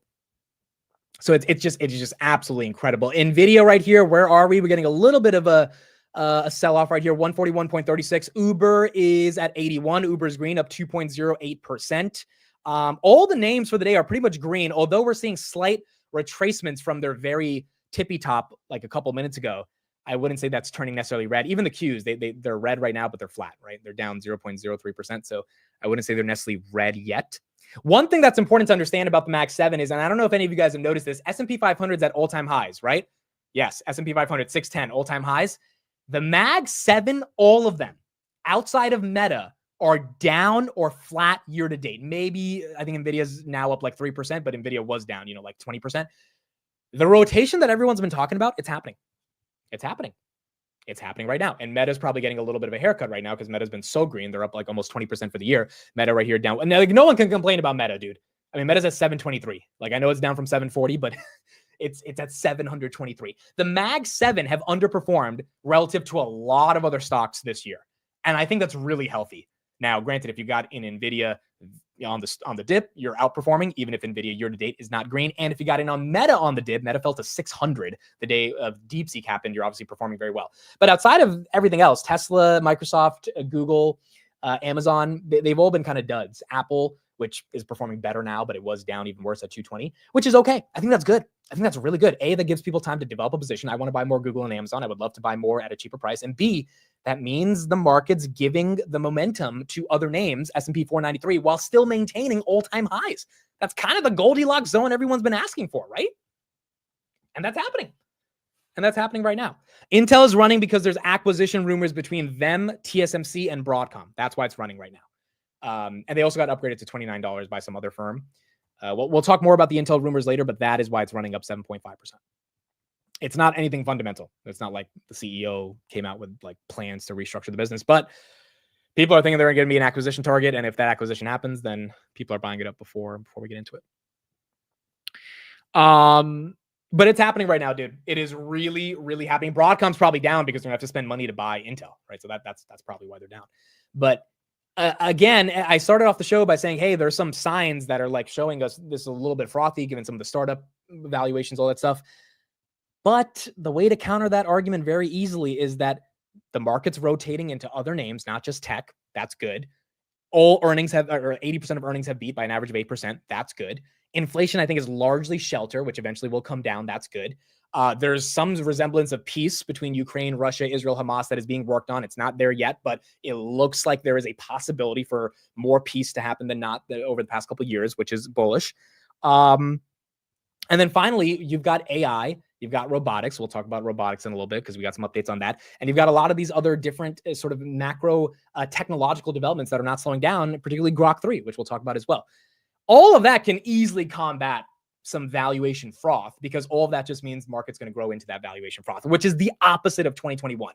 There was none of those arguments. It was just pure BS, 0% interest rates, crypto nonsense. We still have some crypto meme coin nonsense, but still, I think that's the difference between 2021 and the market that we have right here at 2025.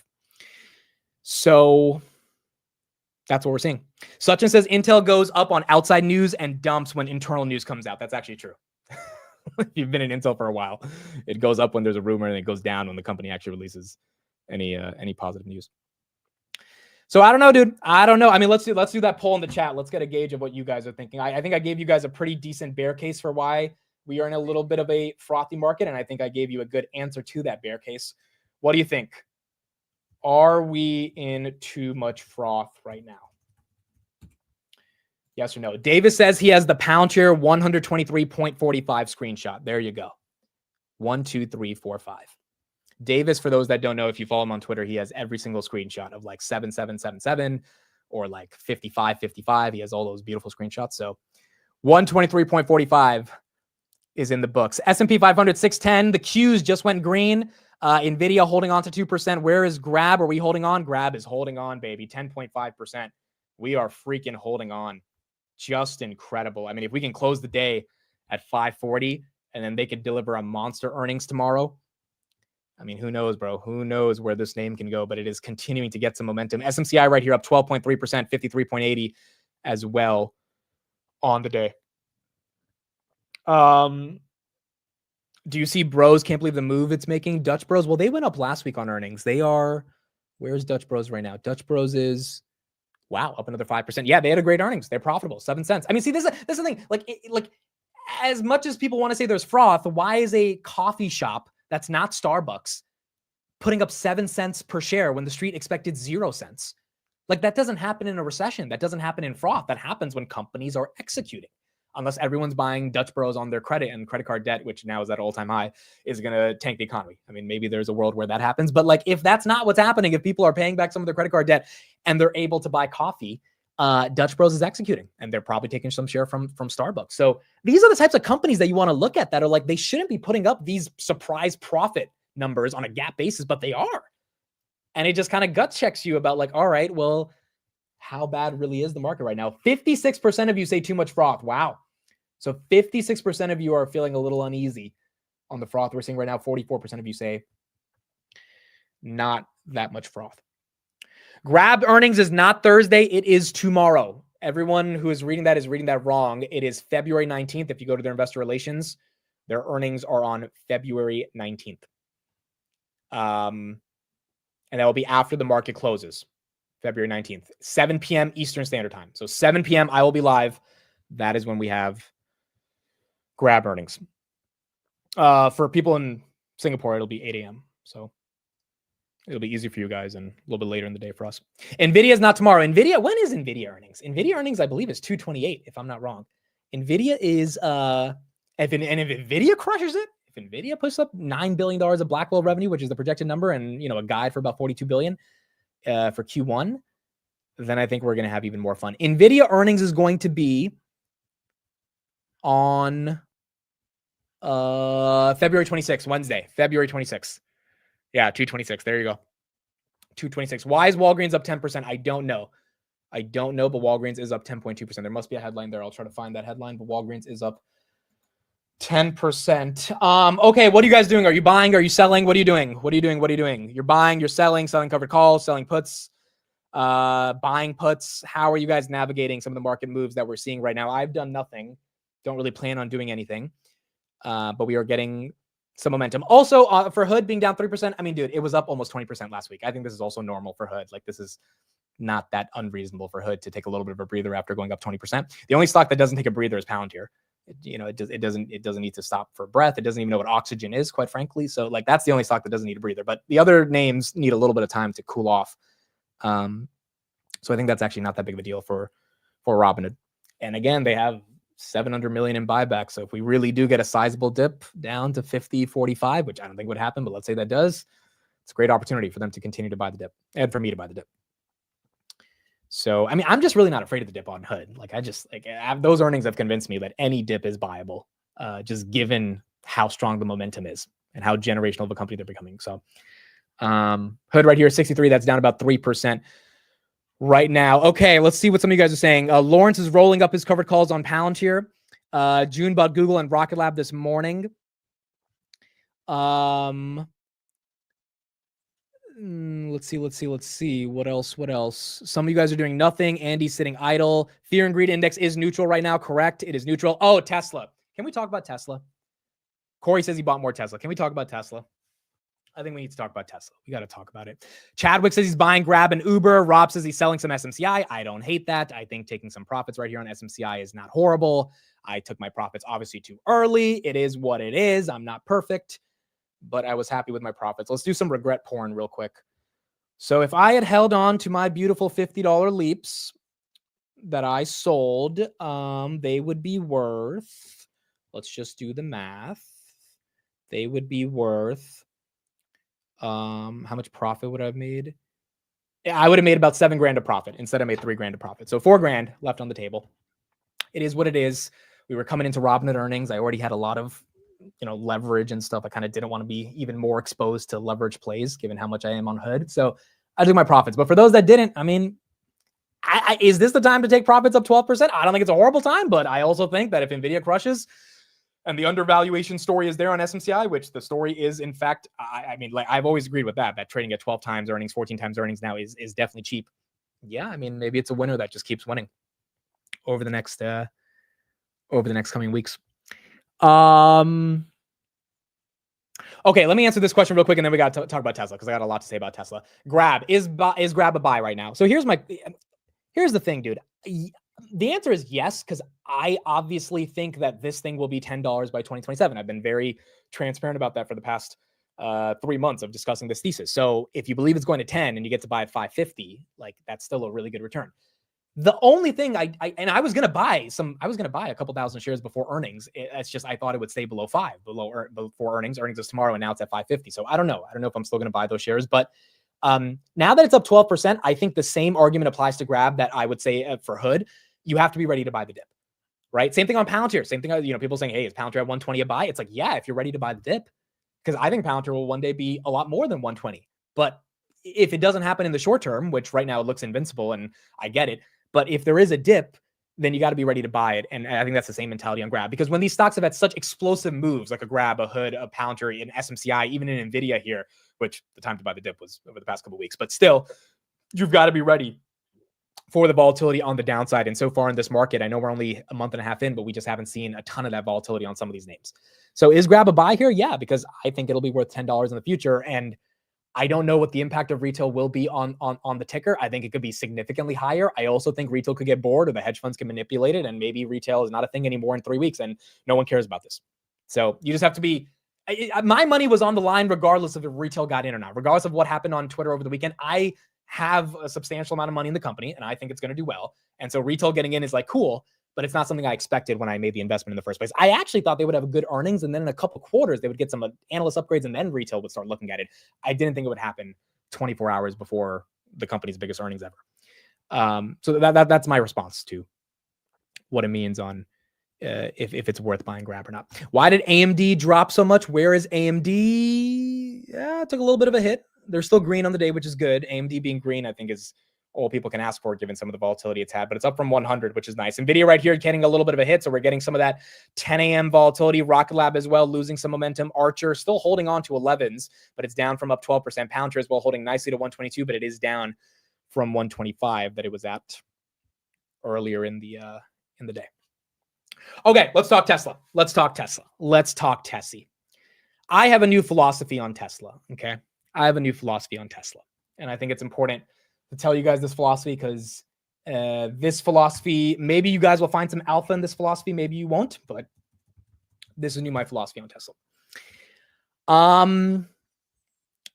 So to tell you my new philosophy on Tesla, I have to tell you what happened over the week in California. So I got to interview the CEO of Figure, which is Brett Adcock. I also am an investor in the company, which is really cool. I think you guys will really enjoy the podcast. It'll be on a new podcast channel that will be out in a couple days, which the only ask I have from you guys is to please subscribe to that channel. That channel will only give podcasts that are big name guests. So you won't have random podcasts there. Even if it's only once a month or once every couple months, there will be big names on that channel. You got a Figure robot, if you can see right here, walking behind us.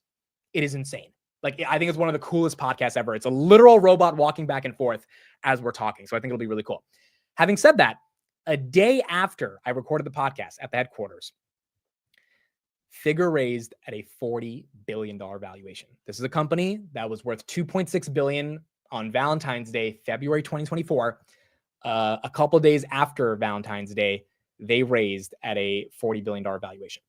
So I mean, this is like a big deal. This is a really, really big deal. They have 15x'd their valuation in the past year, which is kind of insane for a humanoid robot company, but it's there. And obviously, my investment has also 15x'd, and I'm very, very grateful for that. So that was just a big win from a net worth perspective over the week, and I'm incredibly grateful to Derek Wall, who you guys know, who got me into the deal. It was a big week for both of us. But the thing is, I got to go to the factory. I got to see the robots working. My philosophy on Tesla is I don't care anymore. I am buying Tesla when there's a dip. When it's red, I buy. Why am I saying that? I am convinced, you can agree with me or you cannot, I am convinced that humanoid robotics are going to be a multi-trillion-dollar industry in revenue, not in market cap, in revenue, which will produce hundreds of billions in net income, and there will be a few winners. I think one of those winners will be Figure. But Figure could also fail because Figure is still a startup at the end of the day. I don't think they're going to fail, but they could fail. I don't think Tesla's failing. I think they have the supply chains, they have the manufacturing, they have the scale, they have the unlimited demand, they have Elon freaking Musk, who you cannot bet against. My philosophy on Tesla now is like, I don't know, I'm going to make a sort of number in my head of how many shares I want to buy per month, and I don't care what the price is. I just don't care. Because after what I saw, and I actually got the privilege of going with a former Tesla employee, shout out to Rango. He actually drove me in his Cybertruck to the factory at Figure in FSD, which was crazy, for 40 minutes, just like a non-intervention on FSD in a Cybertruck. And he quit his job at Tesla recently. He's doing his own thing now, but he got to see what Figure was working on, and he was just like, holy crap, like, this is happening. Like, and he knew a lot about Optimus as well. Obviously, he worked in Tesla, and he didn't work on Optimus, but he knows how bullish the company is on Optimus. But when he saw a startup doing what he thinks Tesla's doing and like being able to scale and then being able to get investors to invest at 40 billion, 15x the previous valuation within 12 months, Figure just signed one of their largest commercial customers as well that they're going to be announcing in 30 days, which is another reason I think they got the boost in the valuation. It's one of the biggest companies in the world that wants to buy thousands of robots from the company. What do we think is going to happen to Tesla? What do we think is going to happen? SMCI right here, still up 13%, grabs up 9%. What do we think is going to happen to Tesla? What's going to happen is there's going to be hundreds of companies that want to buy Optimus. With Grok inside, yeah. And Grok is way better than OpenAI that we're going to talk about in a second. OpenAI is having some issues right now. Any investor in OpenAI, I would really be thinking like, hey, are there secondary markets that are liquid right now? Because after seeing Grok 3 last night, I think there is an argument that OpenAI is going to have some issues. But the point is, this is going to be a market that a couple players win in. I think Tesla and Figure will be the winners. I know Tesla will be the winner. I don't know if Figure is going to be the winner. I'm confident they will be, but I know Tesla's going to be a winner. And so the bots are the thesis now. That's it. The bots are the thesis. And because the bots are the thesis to me, that's my philosophy.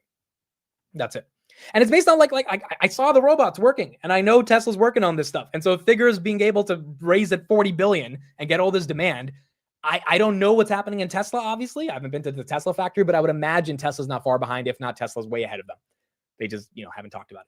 So entry price, what price should I get in? What's the valuation? Yada, yada. I just think we know where the world is going. Everyone wants to get their seat in line. Obviously, I would like to sell puts to get some attractive prices, but nonetheless, I think this is what's happening for Tesla. So here, a couple updates on Tesla. Tesla's finalized locations for New Delhi and Mumbai showrooms as it prepares to launch sales in India. That's a big deal. So Tesla's finally expanding to India, which if FSD can work in India, that would be insane. And then production of the new Model Y has officially started at a gigafactory in Shanghai, which is also going to be really important because now we're going to get more deliveries from Model Y, from the new version of Model Y that is happening with Tesla. So it's happening. It is really, really happening. And we're seeing some of this momentum that has started to compound at a pretty exponential rate. This was Grok 3. Let's talk about this a little bit. It was unveiled last night. It is beating every single metric. Every single metric. It is beating OpenAI. It is beating Deepseek. It is beating Claude. It is beating Gemini. It is beating everything. So Grok 3 is the real deal when it comes to math, science, coding, general reasoning. And OpenAI, I'm pretty sure, is going to unveil a new model soon. But as of now, when people put it head to head, OpenAI is winning. And they're winning, XAI is winning. And they're winning by a pretty wide margin. So this thing being inside of Grok, being inside of your Tesla, I mean, like all of the integrations of what's going to happen with XAI, I think are becoming apparent. And it looks like Elon's really going to win this game. Here's Elon talking a little bit more about Grok and the updates on Grok 3. When are we going to install Grok on a rocket? Well, I suppose in 2 years. 2 years? Everything is 2 years away. Well, Earth and Mars transit occurs every 26 months. We're currently in a transit window approximately. The next one would be November of next year, roughly end of next year. And if all goes well, SpaceX will send Starship rockets to Mars, and with Optimus robots and Grok. It's going to be a big deal. It's going to be a big, big deal. Now, maybe the timeline is ambitious. We know what Elon and his timelines, but nonetheless, this is happening. And the exponentiality of these curves when it comes to AI getting better and better and better, that is also happening. And I don't think anyone can ignore that. By the way, for anyone who missed this news on Friday, XAI is raising at a $75 billion valuation. That's another argument about this whole valuations are getting a bit frothy here. Now, granted, I think XAI deserves it because it's Elon and he's probably going to be able to justify this, but they're raising $10 billion at a $75 billion valuation. The valuation in June was $18 billion. So the valuation is almost a little bit more than 3x since June, which has been 6 months. Now they're raising $10 billion. Where's that $10 billion going? Well, it's going to a company whose name rhymes with my ex. My ex's name was Lydia, but Lydia kept losing me money. The company that's going to get this money from Elon is going to keep making me money, aka Nvidia. And so all of this money, whether it's OpenAI or Anthropic or Google or XAI, it's all going back to the source, which is Nvidia at the end of the day. Nvidia right here, currently up about 141.19. That's up 1.68%. Is SoFi above 17? SoFi is finally back above 17. It has been 3 weeks.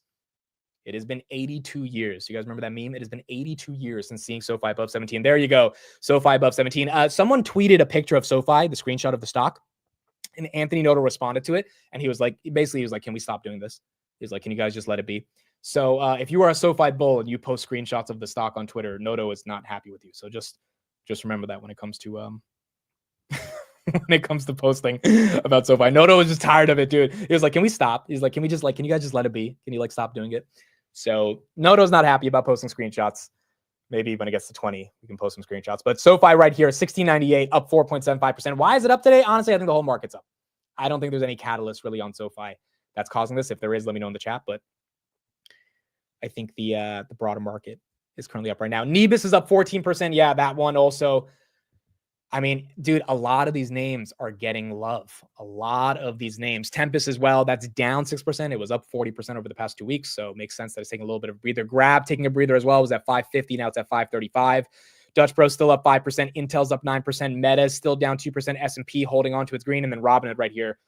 Well, nice little 4% decline. I mean, some people are saying, when do you like Robinhood? I think 55 is not crazy. If we can get that again, 50 would be, given the January growth, that's where I think 50 becomes more than justified. Could it get there? I mean, yeah, anything could happen, right? You could get a little bit of a macro sell-off. I do think kind of 57, 58 is where it chills out if we do get a deep sell-off, but I think selling puts at 50, if we get to 57, is not a horrible idea either if it gets there. A little bit of a 10 a.m. dump as well that we're seeing.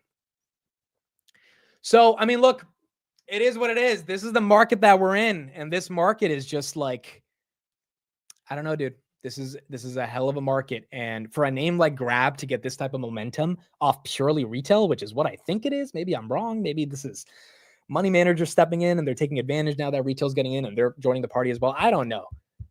What I do know is that on Wednesday last week, the call option volume on Grab was at 229,000. The put option volume was at 12,000. There was a 19x difference in terms of calls to puts. So it kind of makes sense that this is happening now, given all those calls were coming in. You would think there would be a big move that would happen after those calls are bought. It just, the move happened based on this viral sensation on X in the past 24 hours of this one name that I would say hundreds of thousands, if not millions of people know about now. And that's what we're seeing currently on Grab. Nvidia right here giving up a little bit at 141, 140.95, AMD 113. Palantir also giving up a majority of the pump today. Went from 125 back to 120, so getting sold off right there. Still got a lot of hours in the day. We'll see if that can recover. TSM is now red on the day. Micron is up 5%. T-Mobile is down about 1.7%. Let's look at the crypto names. Crypto are probably, all red on the day. Coinbase, CleanSpark. Coinbase, I feel like, should be close to 300 after those earnings, but Coinbase is down. MicroStrategy is basically flat. Robinhood's down. Riot's down. Marathon, and then CleanSpark as well. 1019, that's down 3%. HIMS nosediving 5.5%. Yeah, HIMS got downgraded. The price target was increased, but they got downgraded, I think, by Bank of America. They got another price target of 85 today. I'm forgetting the firm, but so someone else upgraded them. But basically, Bank of America was like, hey, this thing has run too much. Take profits. We're upgrading the price, but we still think a lot is priced in, which is kind of what Wolf Research said on Hood, which I can't really blame those analysts about saying that, but I don't know. It's kind of a lazy argument, in my opinion, just given the growth is there, momentum is there. But, when analysts advise to take profits, the street kind of reacts to that. Oscar right here up 17%. Rocket Lab going back up to 29, up 3%. And then SMCI, really the winner of the day, up 14.34% on SMCI. Amit, did you talk about Archer with Brett? Yeah, I talked about it. I think I'm a little bit of a perfectionist when it comes to these podcasts. And originally when the podcast was done, I kind of left and I was like, I don't think I did the best job. I don't think my questions were the best, yada, yada. And there's definitely things I could have improved on. But after listening to it like 5 times when I was editing it, I think it's a good podcast. I think it's a really good podcast. And we got a lot of topics in there that I think people are going to enjoy. And given Figure just raised at 40 billion, I think the podcast kind of validates that this is not just some small startup anymore. This could be a public company, and Brett could be the eventual CEO of a multi-trillion-dollar company if his thesis plays out. So I think it's a good podcast. I think people will enjoy it. It should be out hopefully by the end of this week or early next week. We talked a lot about a bunch of different things in regards to his past, in particular with Archer as well. Amit, if a company achieved correct valuation, why do you downgrade them? Say you got the price target correct and go celebrate. That's a good idea. I think the analysts think their job is to protect their clients' money. And so that's why they issue and tell them to take profits, which I get. But it's also, who hasn't done Mariana? Mariana and Dan Ives will never say that. They'll be like, you know what? We're just going to go higher. Oh, 75? Cool. Let's go to 95. 95. Let's go to 125. Well, we hit 125 today, so I think Dan will come out with 150 soon enough. But Dan and Mariana are the only analysts that just tell you to hold on and take some more profits. Or don't take profits. Because you can take bigger profits in the future if you hold on. Amit, do you have a position in Figure? Correct. I invested in Figure at the Series B Dude, I was in the car. I was on the car on the way to go see Jason when I got the update that figure had just raised at 40 billion. By the way, at Jason's place, which shout out to Jason. I don't know if he's watching right now, but I got to see his studio and it was great. It was great. Jason's just such an awesome guy. We got to spend some time together, get some lunch. I need to get this in my new apartment. This was heaven, bro. Having all these screens, this was heaven. But I was in the Uber on the way and I see the tweet and I'm like, oh shit, it happened. We did our podcast the day before. I'm like, holy crap, it's happening. So I called Derek. And Derek, like, he's all excited. He's like, holy crap, are you serious? Are you serious? I was like, yeah, dude, it's happening. It's happening. And then he was like, I already knew that. I was like, you piece of shit. Like, he got the email 20 minutes before I found out about it. And so, yeah, he already knew it was happening. But Derek invested in the Series A, dude. Derek invested when the company's worth 70 million. The company's worth 40 billion. So, and it was the biggest investment of his life from a VC perspective. So, yeah, and the cool thing about this is, you know, he spread out a lot of the money. Like, he gave a lot of shares to his family, his friends, people in his life, his brother-in-law, like random people in his life. He was just gifting them shares from his figure stake. So I think one of the reasons he's been having a lot of success in his new startup is because he paid it forward and he got a random kid off YouTube that he liked watching Palantir videos of into this deal, which is just life-changing for me. I texted my parents, bro. They didn't respond for 5 hours. I was like, Mom, Dad, like, we're up 15x on, like, they didn't respond for 5 hours, bro. Like, they just didn't care. And then I called them the next day. Like, did you see the text? Like, we're like, you know, it's, I consider it a family investment. I don't even consider it. I was like, we're all up 15x. And like, oh yeah, that's cool. I was like, all right, well, have a good Saturday.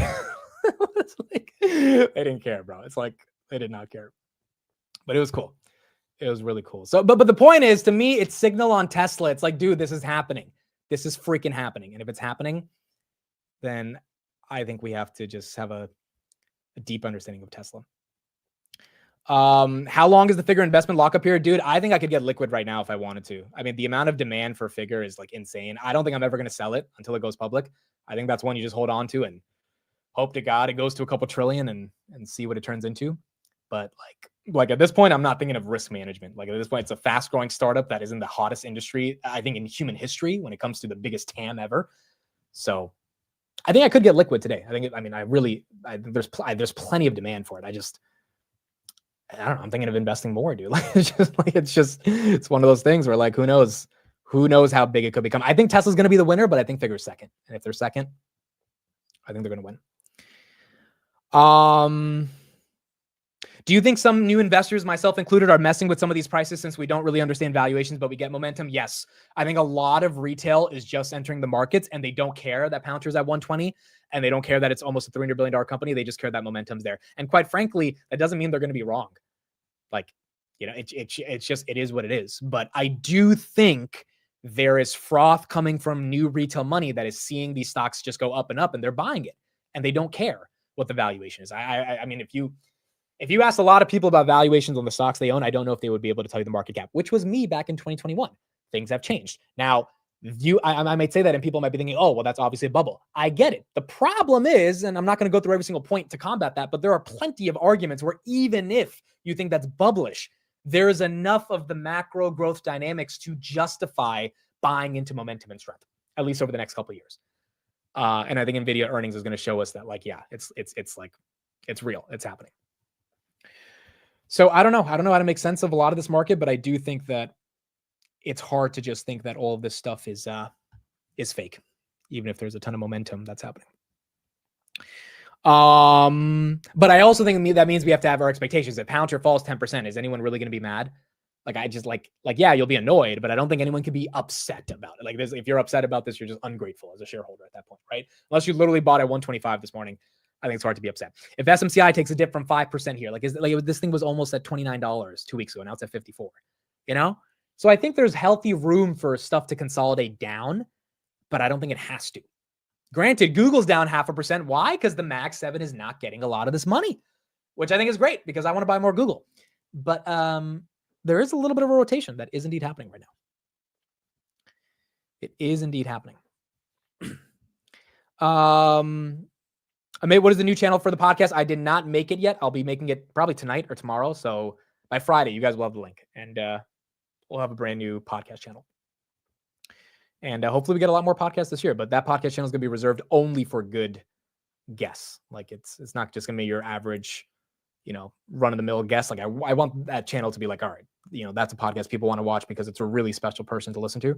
So really quality over quantity on that new channel. Okay, Tesla's at 355, Nvidia's at 140, SoFi's giving up 17, Grab holding on to 532. I mean, if we could hold 535, 540 today, I would be happy. That one right there is up 8.57%. Kris says, call me. All right, let's get Kris on the show. Let's get his thoughts on where this market is and how to make sense of some of the market action that we're seeing right here. Amit, are you cold emailing PR departments to get more interviews? It's a mix of that, but it's a lot more networking. It's not really cold emailing yet. That is on my list of stuff I want to do, but it's a little bit more like I know a guy who knows a guy who gets me the person to talk to get an interview versus like just purely cold calling. Kris, good morning. How are you? Good, man. Just enjoying that SMCI run up. It's nice because like I'm just looking at the portfolio. Kris, how many six figures are you up today on SMCI? A lot. I don't know. I'm not really looking at it. I hate SMCI for not SMCI. I hate Fidelity because they like, especially if you do leaps, they have a weird way of presenting it. So it's like I said, it's hard to calculate until like 3:30 in the morning when they actually update their mark to market. Then everything looks like, okay, there you go. That makes sense. Okay, so here's the broader question. Like you know how to take profits. Are you taking out your initial? What are you thinking here? No, for SMCI, I'm just letting it do its thing. It's got plenty of room to run, especially considering that the CEO said that they were going to double up their revenue, which is a huge driver in growth. If you look at their margins, they're able to maintain those margins, and I think they could actually expand them a little bit because if you know anything about like buying hardware, so a lot of people, they'll look at a company and say, look, they have hardware like margins, which is absolutely true. But what ends up happening is there's also service contracts and warranties that come with those products. So imagine right now you have this giant data center that you just built out with billions of dollars. Somewhere along the lines, you need that equipment to work. So if it fails or whatever, it has to be replaced. So who do they go to? They go to SMCI because that's who they have for every other server that's there, right? Yeah. So when I look at this as, hey, look, they're trying to get a dominant market share of the AI rack market. They're willing to undercut some of their competitors and take a little bit of a hit on margin early on, but later on they could actually, they could actually end up driving higher margin revenues in the future. Is it a buy right now or no? You think you kind of missed the run if you didn't get it? I don't know. I mean, I think there's plenty of room for it to go up. Considering that the major drawback was just the accounting issues. And I think if the accounting issues get resolved, then there's no real worry. But the asymmetric risk opportunity was definitely when it was, a lot lower than what it is today. So I wouldn't necessarily, for any new people, I wouldn't jump in on this, only because at this point, you're taking a lot more risk and not getting as much reward as if you were when you were in the early 30s, because that's when the risk to reward ratio was in your favor. So let's say, when you think about it, think of it like this. Let's say they couldn't file their 10K. We would have lost all of our money, right? Yeah. But that's okay.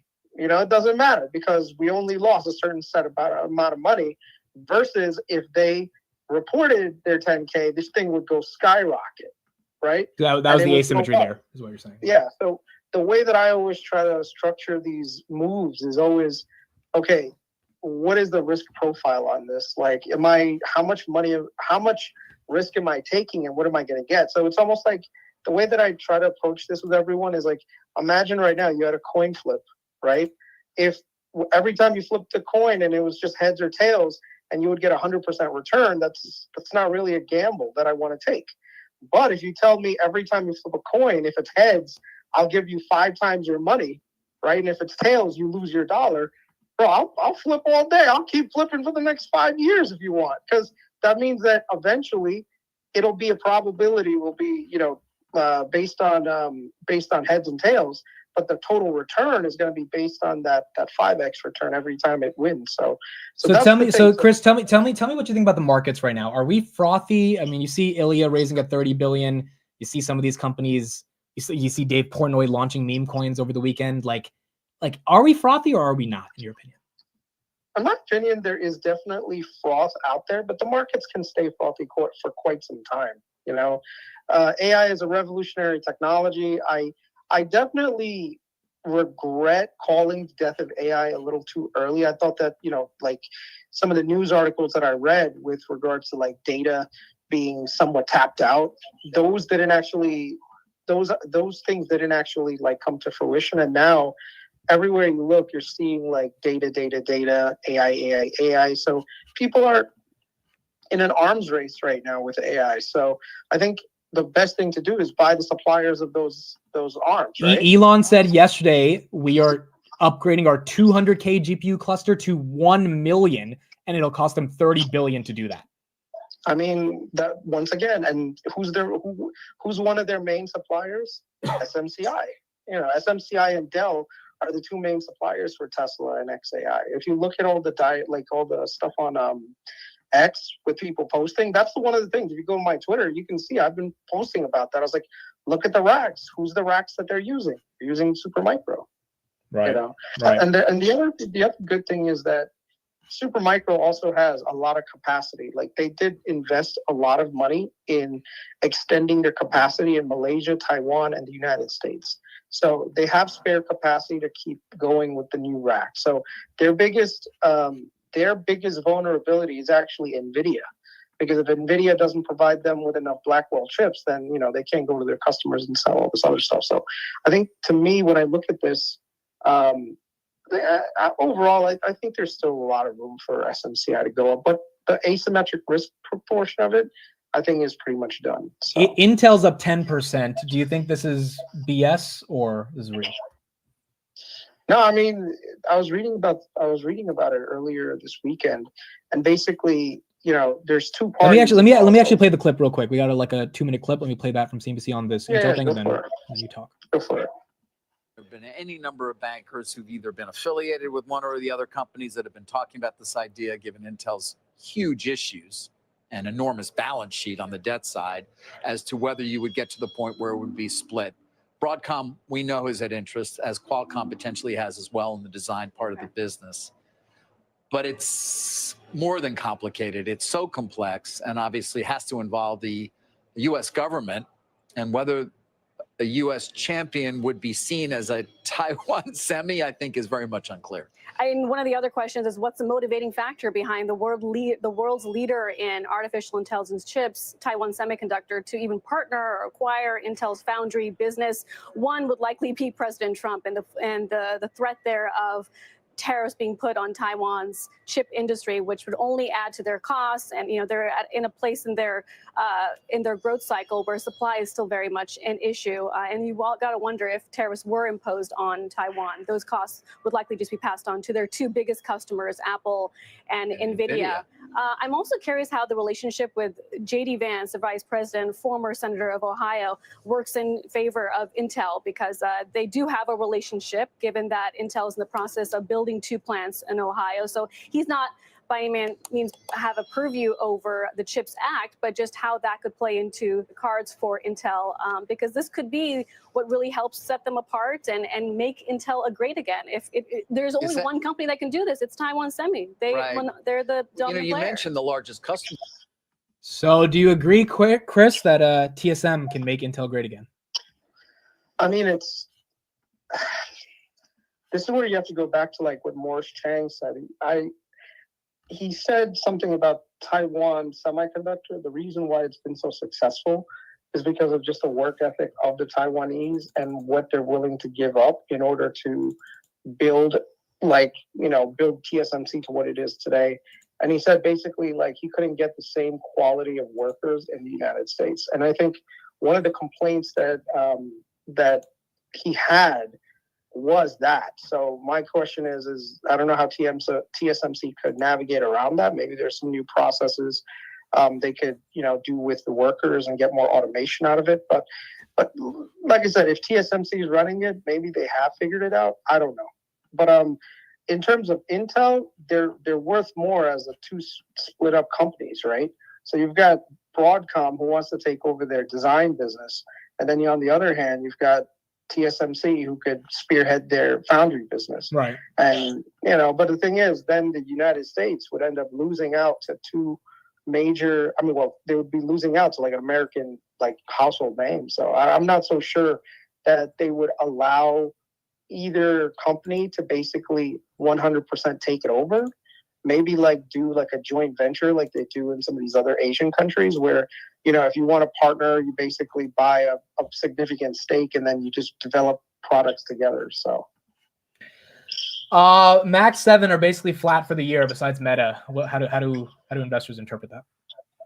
I think people are just looking for a lot higher returns. They're really digging into other markets and finding things, and so that money is definitely rotating out of Mag 7. But in my opinion, I looked at the Mag 7 numbers. All of them reported really great numbers. I think the fear among people when it came to Google and Amazon and even Microsoft was that they're just going to spend a lot of money on CapEx. And the thing is, that's a risk that basically these companies are taking. I mean, if you're spending $75 billion on CapEx, when are shareholders going to see that money? Or are they going to see that money at all if things don't work out? So like I said, some of these things are just being factored in and people are just looking for value outside of just the Mag 7 names. By the way, the dollar is it's up a little today, but I didn't even know we went below 107. But we are below 107 on the dollar, which leads to my next question. Grabby grab. What the hell do you think is going on here? Well, I'll tell you a move that I just made this morning. I actually bought a lot of the $10 calls that I had. Bought them back because I had sold them short. And I ended up selling the 750 calls because I was getting a juicy premium on the 750 calls. So now my position is basically a ton of $5 and 750 calls.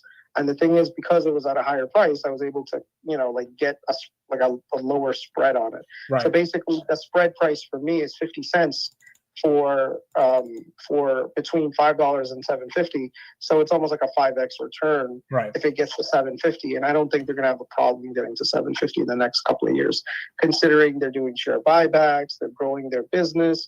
Some with, so my thing is I take a little bit of risk off the top, hedged myself. And now I'm, now if let's say Grab does pull back, it's like, whatever. Okay. Most of the hits will come to the $7 call, 750 call. What do you make of the retail mania over the weekend? Do you think it's going to be short-lived hype, or you think it has legs? I mean, it depends on earnings, right? If earnings it's a really good earnings and they smash it out of the park, then I think that the momentum might carry them forward. If the call is not as good, or at least it's not as good as people expected, then it's more than likely that we could see this back in the fours again. But once again, this is one of those things that you just have to look at things outside of earnings, look at the company's quality, and I think that is what you should base your investing on. So right now, when I look at it, I see a dynamic CEO, I see cash flow going in the right direction, I see business returning cash to shareholders via buybacks, right? You're seeing them go into higher margin territories, higher margin businesses like advertising and banking.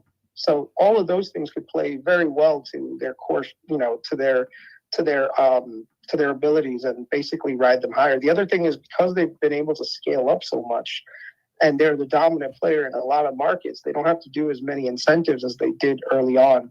So I think the competition is there, but they don't necessarily have to do as many incentives. So if you look at the example of something like Lyft and Uber, Uber is so scaled up now that they don't have to do nearly as many incentives to keep market share in most areas. Right.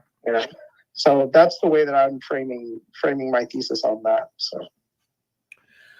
All right. Sounds good, Kris. Thank you for joining. We got Grab earnings tomorrow and then Nvidia next week, I guess. Good luck to everyone on Grab. I hope everything goes well and this thing skyrockets, because once this thing finds a really nice base, it's like, okay, then it doesn't retrace, you know. The one thing I know, some of the people that were asking questions here in the chat, one of the things I would try to start to look at is things outside of just big tech and technology in general, because there's still a lot of opportunity out there. So some people are asking about venture global.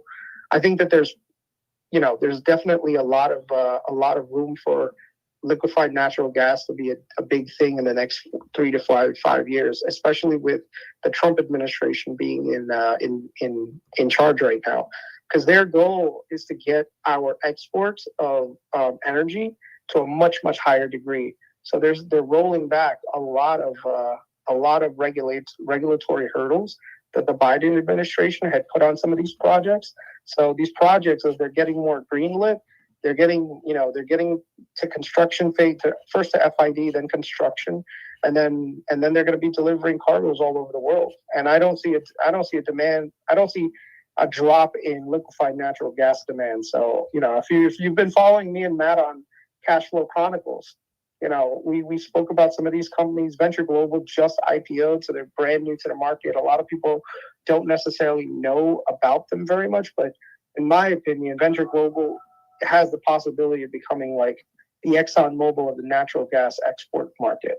And this could be substantially like one of those things that could, set up a person and a family nicely. And the cash flows are nice too for it. So, their earnings are coming out, I think, on March 6th. So we'll get a clearer picture of what they're like. There are some fundamentals around the natural gas markets right now with the Russia-Ukraine situation that is benefiting natural gas. So all of those things will probably show up in earnings. So I'm looking for positive earnings, in which case this thing could lead to a nice higher move. So final question for you: would you buy Baba in China here or no? I'm actually looking for an entry point into Baba right now. I think the Chinese, like the Xi Jinping at this point, understands that if they do want to eventually get to a point where they have some level of technology dominance that's not being like basically throttling Chinese economic growth by the US, they're going to have to develop their own domestic base to do it. So one of the things that you're seeing is, man, they're probably doing a lot of it through IP theft, but they might be cracking EUV lithography sooner rather than later. So basically the chips that Nvidia is making, they could theoretically make somewhat closely related chips. And the thing is, like with Alibaba and Alibaba Cloud, that's their major business that's growing at a really fast pace. They have a ton of cash on the balance sheet. So one of the things that Xi Jinping basically called all these business leaders in, and is just saying, listen, I need economic growth, and how am I going to do that? So he's unshackling the tech sector. So if he unshackles the tech sector at the same time stimulating the economy, I think that Baba is going to be a good beneficiary of that, and it's going to ride up higher. So I wouldn't necessarily focus too much on their e-commerce business as much. I'd focus more on their tech platform, which is Alibaba Cloud. So I'd say probably look at earnings and look at Alibaba Cloud growth in the future and see how that plays into the future for Alibaba. So yeah, Alibaba is a good place to be. All right, I love it. Chris's Twitter right there in the chat. Chris, we'll talk tomorrow, and we'll keep from there. All right, bye. So, Chris's thoughts kind of similar to mine in terms of the nature of this market. There is froth, but that froth could continue for a long time. And either this is the classic mistake that everyone makes when there's froth, which is that you think the froth can continue until it doesn't, or there really are enough tailwinds, macro, geopolitically, and earnings-wise, to keep the froth going. So I guess we're going to see. We're going to see how this plays out. Now, some stocks are going red right here. Palantir basically losing all of its gains today. Can we all collectively agree to not get upset when Palantir goes red? I feel like I shouldn't even have to say that, but I feel like we have to. Like, I mean, the thing is up from $70. Like, yes, it's not at 125. It's at 119 right now. I feel like we all have to remember it's up a lot and it might come down, and that is okay. That is what it is. But I hope no one's actually upset seeing it go down. Like, Yeah, like I get like frontline, your money's losing a little, your net worth is down 5%, but it cannot be one of those things where it's like, oh my God, Palantir is red, like this stupid stock doesn't move. It's like, I think we're allowed to have some red days after all the green that we've seen on Palantir. So I don't know. Do I think Palantir has to go back to 100? At this point, 100 would be a legit dip. I don't think it has to get there, but it doesn't mean it has to sustain a 5% pump after being up almost 60% year to date. Like, it's just hard for that to happen. And so it might not happen, which is okay. But I think that consolidation is not necessarily the worst thing in the world. Broadcom right here down 3% off those Intel rumors. Intel getting all the love, up 10%. The names that are buying them getting some of the hate. SMCI still holding on to 12%. Nvidia giving up 140, but at least holding 139. And Grab holding 520. Maybe can make a way back to 540, but right now not holding that 540 level. 58 million shares have been traded on Grab today. Average is usually 20, so about 3x the number of shares in rotation on Grab. What sort of buy walls do you see on Palantir? I mean, there's a lot of support from 115 to 119. So it could get back to 115, but there's plenty of people ready to buy 115 to 119. If we break 115, then yeah, I think we're going to see a little bit more red on Palantir into the 110s, but the buy walls are very heavy from 115 to 120. And so 116, 117, 118, there's people that are there and they're ready to buy. Which again, it also proves the point of just how liquid this stock is, bro. I mean, people ready to buy after the momentum it's had just means that people want to own it. They just want to own more and more of it. In terms of hood, again, yeah, I think this is a really basic dip. I might sell some puts on it later today, but I bought at 62 after earnings, so I don't think this is a horrible price. It's just, again, it's up a lot as well, right? And I think we all have to remember, hood was at 35 in the beginning of the year. It's up 58%. Like, it could go down 10%, and that would not surprise me. It's just like, it is what it is. Markets on average correct 10% per year at least once. We haven't had that yet. But really, for like the past 100 years, there's been one 10% correction. Last year, that was August 5th. So maybe we get it again, but no one can know when that happens, but it could happen.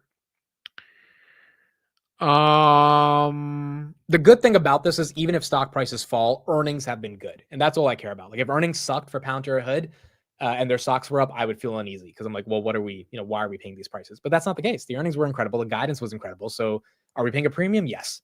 Are we paying an unjustified premium completely? Someone could say that, but someone could also say, no, you can justify it in another way. And then it just comes down to a debate on the justification. But I don't think it's an egregious argument to make given earnings growth has been strong.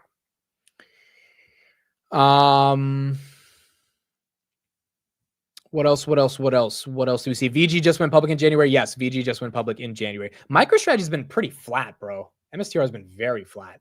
338. It's green right here, but really has not moved dramatically for a while. Billy Jack says I'm up 1,000% on Palantir. The crying on it being red is hilarious. Yeah, I just hope everyone has that same mentality. I mean, like there's a difference between being greedy and just like having some common sense. And you don't have to be up 1,000% to know that even if you're up, 100% because you got in a little late, the fact that the stock is up 1,000% for some people means that, yeah, there could be some red, and that is not the worst thing in the world. And you got to just kind of deal with it from a perspective of, hey, it's moved a lot. It could take a breather. But again, granted, how bad does that breather have to be? I don't think anyone knows. SMCI giving up some of its gains as well. It was up 15%. Now it's up 11%. So everything taking a little bit of a dip here, 10:30 to 11 a.m. Rocket Lab holding on, though. I really think Rocket Lab puts are the move before earnings. Because let me check the premiums again. The premiums are still pretty damn good. It's probably down a little bit today. But if we go to March 21st, sell put. Yeah, dude, even at 20, I mean, at 20, you're getting 44 cents. So what is that? That's 2%. If we want to be a little bit more aggressive at 22, which I don't think I would hate buying Rocket Lab at 22, you're getting 3.3%, which is kind of what I like to see, around 3%. And your actual cost basis would be 21.15. So I don't hate puts going into earnings on Rocket Lab. But then again, Rocket Lab's another name, right? It's up freaking almost 50% or 35% for the year. So it's like, if that one went down, I can't complain about that. I can't get upset at Peter Beck. I mean, unless they massively mess up earnings, which I don't think they're going to do. But if they have a good earnings, but it's not like a phenomenal earnings and the stock drops 30%, I just can't get mad at Peter Beck for that. Like, he's doing what he's doing. It's just the stock went up a lot before earnings. So it's one of those things where whatever puts you sell, whatever prices you get assigned at, or whatever shares you want to buy, I think the mentality is that market's up and you got to be ready to deal with any volatility to the downside. Tyler said I got some $27 puts on Rock Lab that expired this Friday. That's not bad. $1 per contract for this Friday. That is pretty good. That is pretty good. Do you have a position on Rock Lab? I have 100 shares, so not really a big position, but I want to build it up, and I think selling puts would be at least a way to get there. Part 2 for options is going to be in 2 weeks. 2 weeks. So not this Saturday, but next Saturday we'll have part 2 for selling options. Or just options 201 in general. I was Jason's going to help me do it, and I was talking with Jason while I was in California, and we kind of game planned how we would do it. A lot of you guys actually got to talk with Jason at the meetup. You guys got to talk to him about options, so because he came to the meetup as well. So I think it'll be good to have him do it with me in about 2 weeks. SoFi right here, holding on to its 17s, up 5%. It's been a long time for SoFi to get back to 17, but it's there. Grab trying to get back to 535. Volume right there is at 60 million. Nvidia trying to get back to 140. Nvidia basically round tripping the entire Deepseek nonsense. And so Nvidia's in a good spot. And then SMCI still holding on, up 11%. Vin, shout out to Vin in the chat. Vin, we got to chill with Vin. We got to go with him to get some coffee after the meetup a day after, and it was awesome. It was super. It was just so cool to meet everyone in person, dude. It was just really good. I already kind of debriefed the experience at the meetup a couple days ago, but it was super cool. Just super freaking cool to see everybody and get to talk to everybody and get everyone's perspectives on the markets, life, stocks, and a lot of you guys are early Palantir. That's been worked out really well, you know, and a lot of you guys are early Tesla, Nvidia. So it was a really cool experience. Celsius right here is up 3%. GameStop up 0.5%. Baba is up 1%. Google's down 0.5%. Airbnb's down 0.5%. They had good earnings. They were up 15%. Reddit going below 190, which is reasonable. That's down 3%. And then Nubank getting hit as well, down 1.6%. How'd your students do? So they did okay. They're all sophomores. They went 3-3. So there's 6 rounds. You have to win 4 to advance to the elimination rounds. They won 3. So they kind of broke even, which is, you know, they're sophomores. When you're sophomores at these varsity tournaments, you tend to kind of break even. But it was a good tournament for them. It was a really good experience. And it was fun coaching. I did realize, though, this is my first tournament I coached in like about 3 years. I don't enjoy debate tournaments anymore. Like my mind is too occupied on everything else in life. You know, I feel like there's a time and place for everything in life. And when I did debate, I was competitive as a debater. When I was a coach, I was incredibly competitive. A lot of my kids won national championships. In fact, I lost in finals of Berkeley. The year after I lost as a freshman coach, I coached a kid to the finals of Berkeley, and then he lost in Berkeley. So this tournament, I could just never win this tournament. But I had a good debate career. I had a good coaching career. Now I kind of just don't want to coach tournaments anymore, you know? Like I kind of done with that part of my life. So I feel like everyone can relate to that, right? Like I was walking through the halls of the tournament and I was like, I just don't want to be here. Not because I didn't want to coach my kids, but because like it brought back memories and nostalgia from a decade ago. And I'm like, that part of my life's done. You know, sometimes you got to just move on. So I was thinking about the stock market and startups and investing the whole time I was there. So it's one of those things where I'm happy I got to help the kids there. And I think I got to, you know, be a good source for them, but that's over, you know, it's a different part of life now. Just a different part of life. You grow up. Yeah, exactly. You grow up. Sometimes you just grow up and move on from things. Why is Nvidia going down? I don't know, but Nvidia round trip from 113, so I don't care, dude. I'm up $7,000 on Nvidia. I would never think I would be up $7,000 on Nvidia. In fact, taking some profits of 7,000 doesn't sound bad. No, I'm just kidding. Someone asked me yesterday, when are you going to sell Nvidia? I'm like, I'm not selling Nvidia, bro. Like, I'm in. Like, I got the dip. I don't know if I'm getting this price again. Maybe it happens, and if it does, I would buy more. But I'm in. Let's take Nvidia to freaking 180. How do I get 180? 450 of EPS. Put a 40 PE. You got 180. I don't think that's crazy. I'd basically make 60K if we get to 180. So I'm just like, all right. I think by the end of this year, there's no reason to sell Nvidia right here. we got the stupid dip. We took advantage of it, and now we just kind of hold on. Corey's up 13,000 on Nvidia calls. Yeah, I mean, anyone who bought Nvidia the past couple of weeks, it's like, this is it.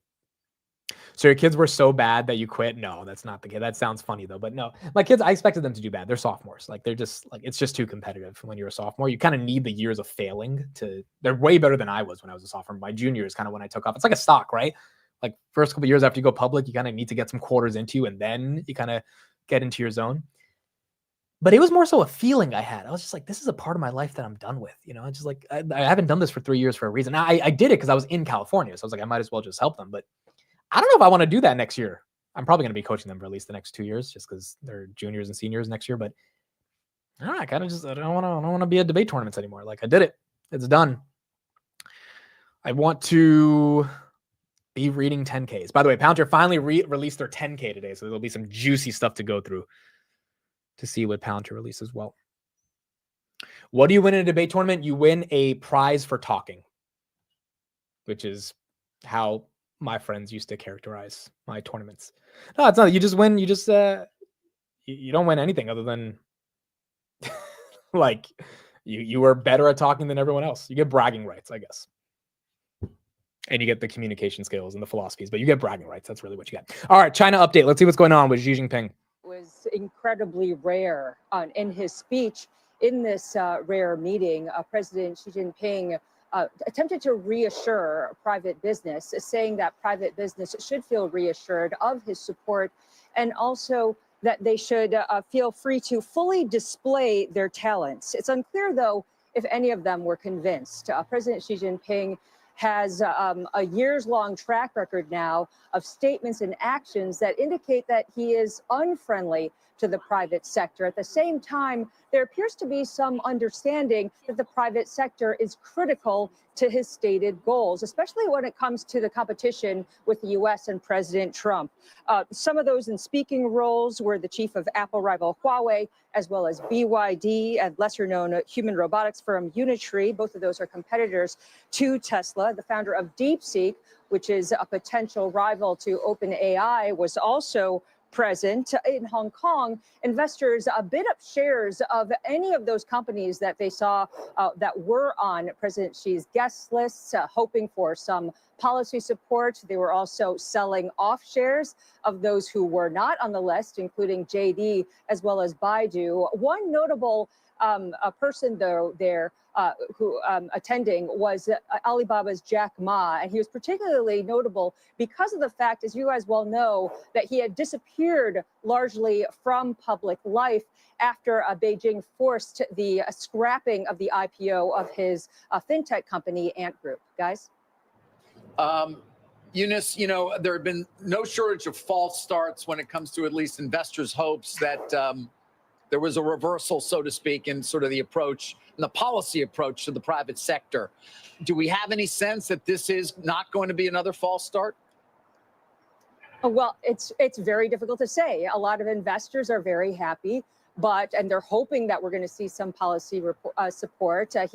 President Xi had made some comments about possible tax breaks or maybe promoting a private economy promotion law that could potentially be discussed as early as next week. But at the same time, as you all know, we have had false starts, and it's difficult to say whether or not President Xi Jinping would make a whole-scale change when all the signaling that we've gotten from him is that he's fine with the private sector as long as they serve President Xi Jinping as well as the Communist Party. Eunice, thank you. Appreciate the perspective on that. Let's get to Silvana Hanau with a news update. Hi, Silvana. Hey, Mike, good morning to you. The U.S. and Russia agreed to restore embassy staffing in high-level talks today in Saudi Arabia. There were no Ukrainian officials involved in the talks, which were aimed at restoring U.S. ties with Moscow and negotiating an end to the war in Ukraine. Ukraine's President Volodymyr Zelensky said after the meeting that he would not recognize any negotiations that do not involve his country. Ahead of today's talks, Russia... Wow. So you got a lot of Russia-U.S. updates on seeing if the war can be resolved. And obviously what you got going on in China, again, it is kind of wild, bro. Like Xi Jinping embracing capitalism after 3 years of basically scaring any entrepreneur or Palantir going green again for trying to start a business inside of China. I don't know. Geopolitically, there's definitely a lot of variables right here across the entire board, but I guess we're going to find out in the coming months how Trump is going to resolve this. Now, Trump did say yesterday that he is going to issue reciprocal tariffs.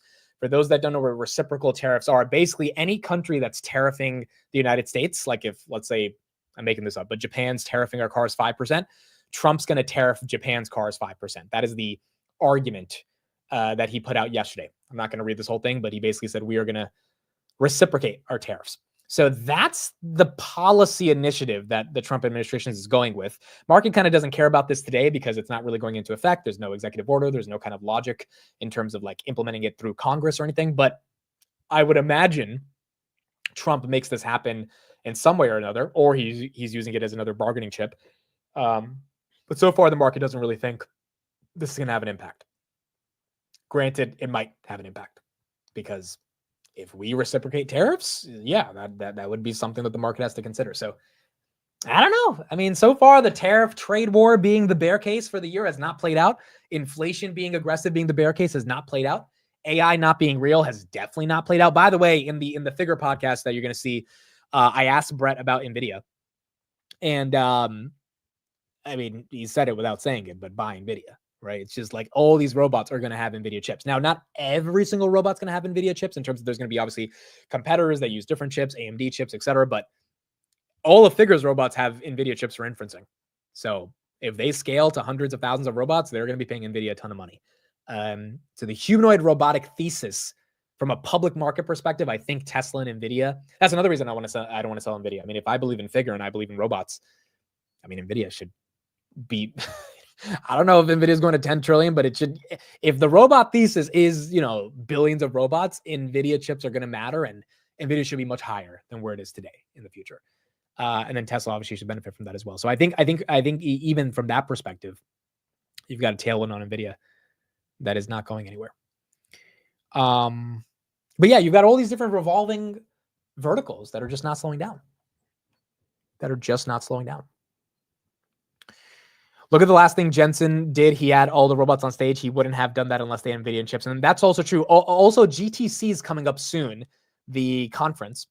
I'm not going to GTC, but March 17th. So we're going to get a lot of updates from Jensen on that one and see what he's thinking about the broader markets. The GTC is happening after their earnings.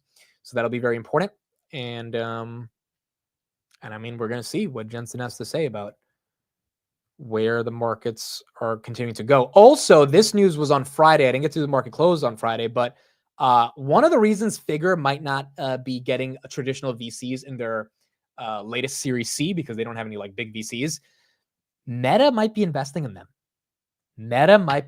So according to Bloomberg, Meta is diving into the world of AI-powered humanoid robots, and the Bloomberg article specifically mentions Figure as one of the companies they're looking at to make a strategic investment in.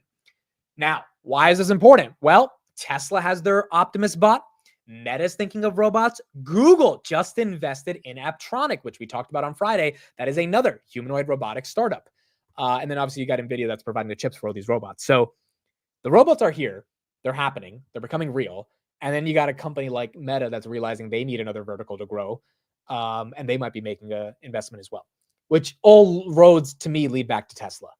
Because I don't know if I believe in Figure, so I think Meta will be successful with their investment. I don't know if Google's going to be successful with their investment. Like, I think Apptronic will do well as a company. Will Google end up making that into a real business for them? Will it become like a pseudo Waymo type of business? Like, I don't know, because these tech companies have kind of sucked at acquisitions. But Tesla has done everything in-house. And so I think it just comes back to Tesla.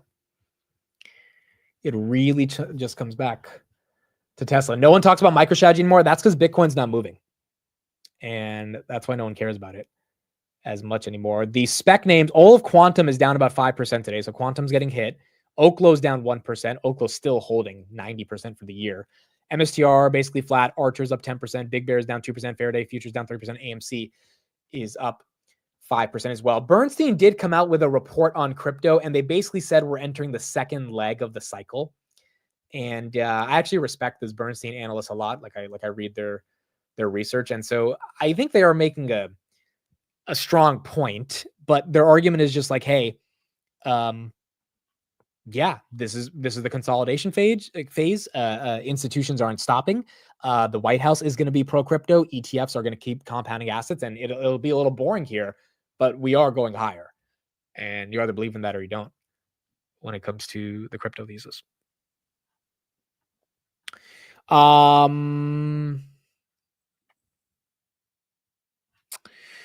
Mate, what are you buying and at what price? I'm not buying anything yet today. I kind of just looking around. Everything kind of feels greenish to flat. I mean, we were really green at 9:30, and now we're relatively flat. I was gonna buy Grab today, but I bought 1,000 shares at 482. Not yesterday, on Friday. I thought I would have a shot to buy under 5 again, but I don't know. I mean, I have enough Grab. I don't think I need to buy more, but I think they're gonna crush earnings. Then again, I don't know. Stock's running up into earnings. I think they need to say we are buying back $1 billion of our stock, and they need to guide for 70% EBITDA growth, which they won't. They're going to probably guide for 65%, but if it's enough of a kind of telltale that they're probably going to get to 75% growth in EBITDA for 2025, then I think there's going to be good. And I think they need to produce net income on a GAAP basis again. They need to buy back some stock, or at least announce a new reauthorization of buyback. I think the street would get excited. They need to grow 65% on EBITDA, which would mean they were guiding for about 450 to 500 million in EBITDA. And they need to be profitable on a net income GAAP basis. If they can do that, I don't know. I think the street will get excited. But we're going to have to see if it ends up playing out. Speaking of China, as we were talking about Xi Jinping, Palmer Luckey did a big interview over the weekend. Here's what he's thinking about China. And let's see if you guys agree with his take on this. That's how you're going to deter them. They need to look and see that you are a continuously present adversary, that there is a credible threat of violence that extends beyond the weekend. That's the only way we're going to keep them from running roughshod over everybody. And this may be more political, but I'll say it anyway. Taiwan is not the end state for China. And all the people who think that this fight over Taiwan is the real fight are missing the point. They believe that the Philippines is their territory. They believe that Korea is their territory. They also believe that North Korea is their territory, but they like them as a buffer state with South Korea. But that would change the moment they could actually capture South Korea. And they even think that most of Japan belongs to them. They think that it's theirs. They've tried over and over for thousands of years. And even today, like even publicly, they won't say they own all of Japan, but they do maintain they own part of Japan. Like no, maybe we don't own all of it, but like that part, that's definitely ours. It is really dangerous to let people with millennia-long ambitions of ruling those areas go unchecked. Because like even if you don't give a shit about Taiwan, which you should, because our whole modern economy runs on chips from them, and until we figure out how to make them better or as good ourselves, like we have to keep them around. Like even if you don't give a shit about Taiwan, there's a lot of reasons to make sure we're spooking China on day 8, day 80, day 800. I don't know. I kind of agree with that take. I've never heard that take before, which is that China's endgame is not Taiwan. It's all the other parts of the world that they think they rightfully are destined to own that inevitably they're going to want to go after, right? So I agree with the argument that like the reason to deter China is not just to protect Taiwan, which again, if we don't protect Taiwan, we are, where the hell are we going to get these chips from? But it's also to be like, yeah, China should not invade Taiwan, because if they invade Taiwan, they're probably going to be really confident to invade somewhere else. So I think there is a hell of an argument there in terms of how he's navigating this.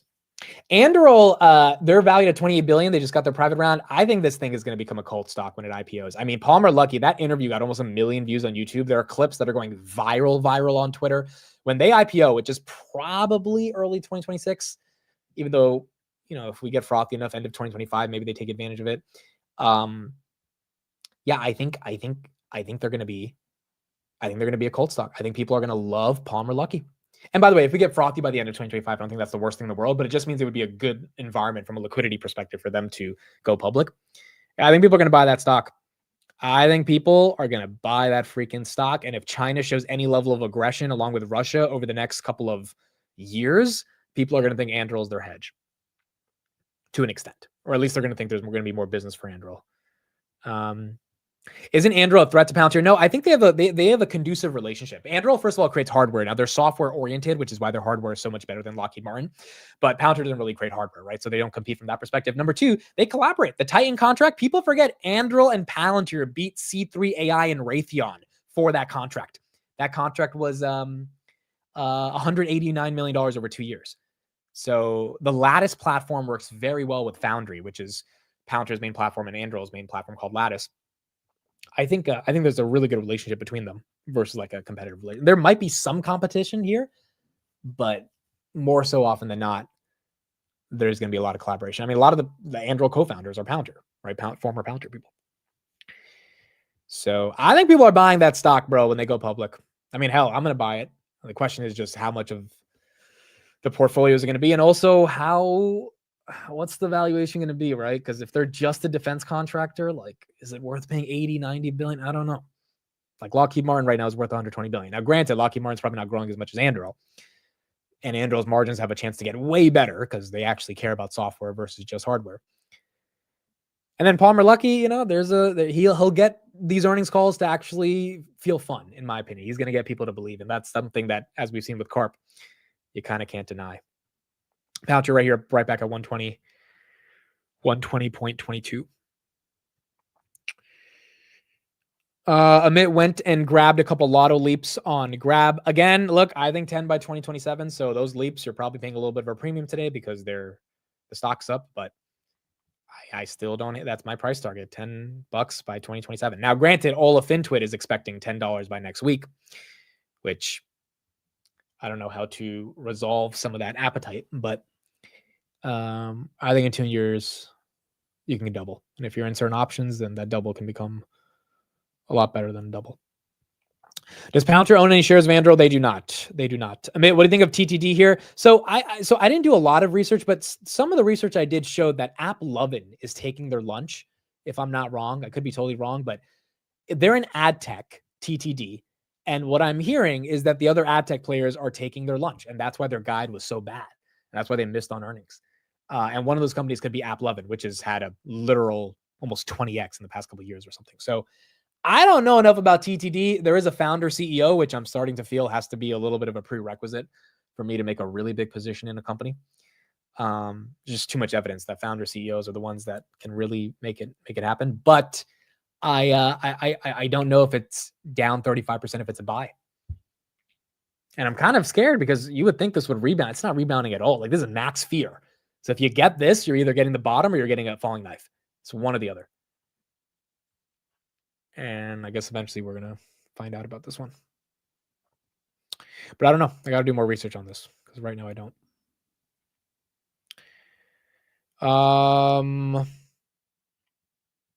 Yeah, I think AppLovin does have crazy numbers. I haven't looked at. There's so many stocks to look at, too. So many stocks to try to get a thesis on. I just have not had time to sit with it.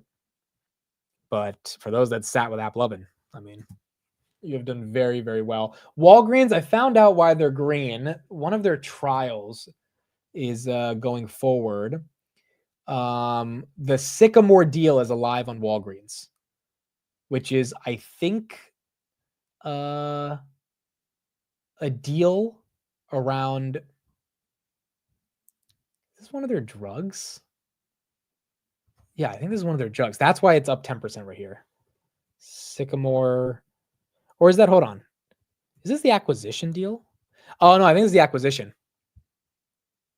Yeah, this is the acquisition. Sorry. So this is a private equity firm called Sycamore. So that deal is what CNBC is reporting is still on, which means if they buy out Walgreens, that's why it's up 10%. So if you're buying Walgreens, you're buying it on the rumor that the private equity firm that offered to buy them out in early January potentially will still buy them out.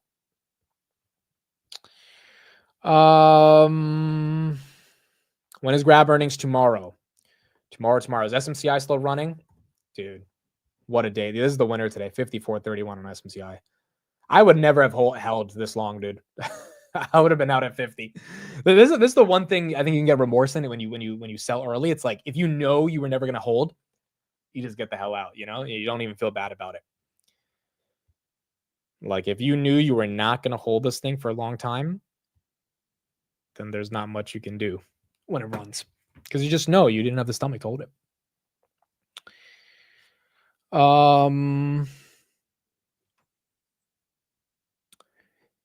Any idea what's going on with Lucid? Lucid's still around. Lucid's still, I mean, this thing, yeah, I would never chase Lucid. I think there's probably a lot of day traders that it's a small stock, 350, so people probably scalp it a lot. I don't know, dude. I think it's Tesla's world. We're all living in it, and it's Tesla's world. And based on what we saw with Grok 3 last night, which, by the way, let's get a little update from Elon on what Grok 3 is looking like. It seems like Tesla's building simply the best AI in the world. A building, we can't build a building, so we must use an existing building. So we looked for factories that had been abandoned, but the factory was in good shape, like the company had gone bankrupt or something. So we found an Electrolux factory in Memphis. That's why it's in Memphis, home of Elvis, and also one of the oldest. I think it was the capital of ancient Egypt. And it was actually a very nice factory that, I don't know, for whatever reason, that Electrolux had left. So that gave us shelter for the computers. Then we needed power. We needed at least 120 megawatts at first, but the building only had 15 megawatts. And ultimately, for 200,000 GPUs, we needed a quarter gigawatt. So we initially leased a whole bunch of generators. So we have generators on one side of the building, just one trailer after trailer of generators until we get the utility power to come in. But then we also need cooling. So on the other side of the building, it was just trailer after trailer of cooling. So we leased about a quarter of the mobile cooling capacity of the United States. So, I mean, it's Elon nerding out on everything they did to build out this tech. And it's just pretty crazy when you look at it, because it's like, they did this, guys, I mean, this is the graphic that really caught my attention yesterday. I was at the airport watching the live release of this. Oh, Elon actually responded to my tweet. I'll show you guys what he responded yesterday. So the Colossus total GPUs was 200,000, right? Phase 1 took them 122 days to get 100,000 of the GPU cluster working. Phase 2 took 92 days, took just over 3 months to expand to 200,000 GPUs. I mean, just insanity, bro. Like, the OpenAI has 30,000. Let me say that again. OpenAI has 30,000. Tesla has, or not Tesla, XAI, which basically is Tesla, has 200,000. And they want to get to 1 million, which is going to cost them 25 billion, and they're raising 10 billion. They'll probably have to raise another 10 billion. But yeah, Nvidia, cha-ching, but also Grok 3 is just better than every other model from the public benchmarks that they released. And those benchmarks are objective, by the way. That's not just like marketing. Those are like real benchmarks in the industry that anyone can rigorously test against other models. And it's real. Now, granted, OpenAI is probably working on their own stuff, and maybe that'll come out pretty soon. Some people said Sam Altman would release it during this announcement to piss off Elon, but I think he's pissed off Elon enough, and he doesn't want to do that, at least not right now. But there you go. There you go. Elon's pushing forward, and that's bullish for Nvidia. It's bullish for the semis, but it's also bullish for the broader AI arms race that is happening right now. Now, here's what Elon said to my tweet yesterday. This is the tweet I put out about Ilya deciding to leave and 6x the valuation of his startup with a product that doesn't exist. The startup is called Safe Superintelligence. Elon said, given the strong tendency of AI companies to become the opposite of their name, calling it Safe Superintelligence is tempting fate. And I responded, quite literally, tempting fate. Dude, it was so funny when I got this response, dude, because my phone basically over the past couple of days with all this grab stuff has been like I just have not been able to put down my phone, right? So I'm in the SFO airport for like 5 hours. My flight's at 9. I get there at like 3, and I'm bored. I have nothing to do. I just start walking. I probably walked like 10 miles in that airport because I was so bored. I just was walking, and I finally got to just like relax and not have to deal with the hecticness of the schedule this week. And then at like 40 minutes before I'm boarding, I'm just like walking around the airport. I've been checking my phone every 5 minutes. And then I check my phone. It's like Elon Musk replied. And I'm like, well, this phone's not about to be put down for the next couple hours, because when Elon responds, I think this is the 3rd time he's like responded to me. He has 200 million followers, and like a lot of them are going to see that shit. So I hate that airport too. I don't like SFO. I'm not a fan of SFO. I think there's much better reports than SFO, but I've been to SFO like 100 times. But the point is, I saw that message and I'm just like, all right, well, here we go. Time to respond to. And the thing is, he did it like 5 minutes before he went live. Like he responded to my tweet, and then 5 minutes later, I saw him on the live stream. And I'm like, this dude literally was just like on his phone. He was like, oh, we got to go live. All right, cool. Let's launch the best AI in the world. 5 minutes after tweeting. Need a donut for that glaze. Dude, it's Elon. It's freaking Elon, bro. It's just cool.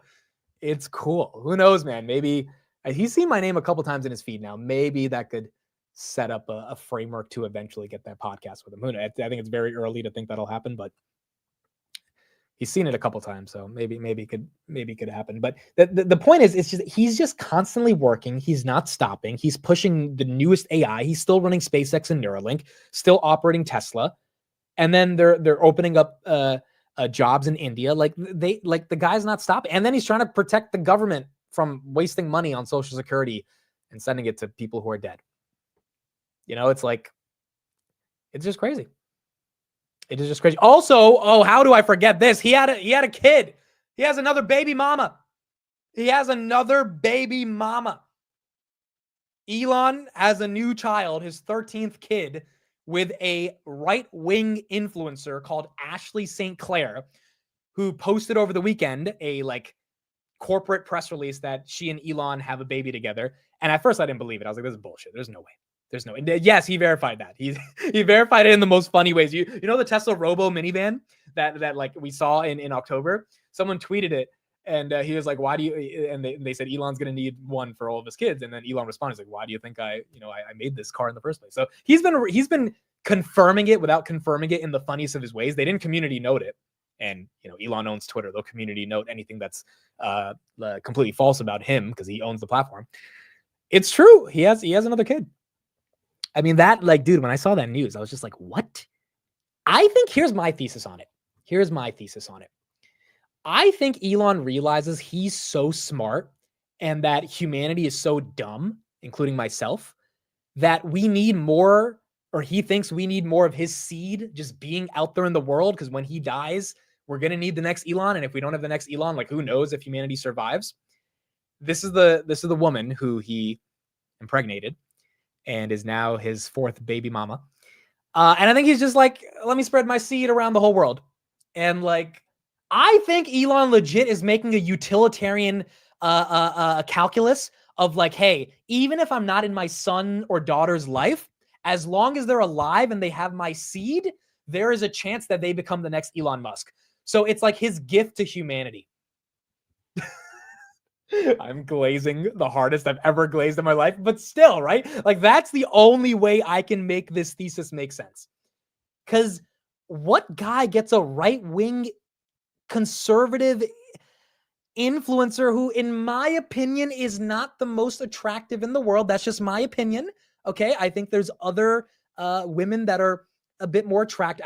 You're Elon freaking Musk, the richest guy in the world. You could pretty much get any girl you want, and he picks her. I don't know, dude. I don't get it. I really don't get it.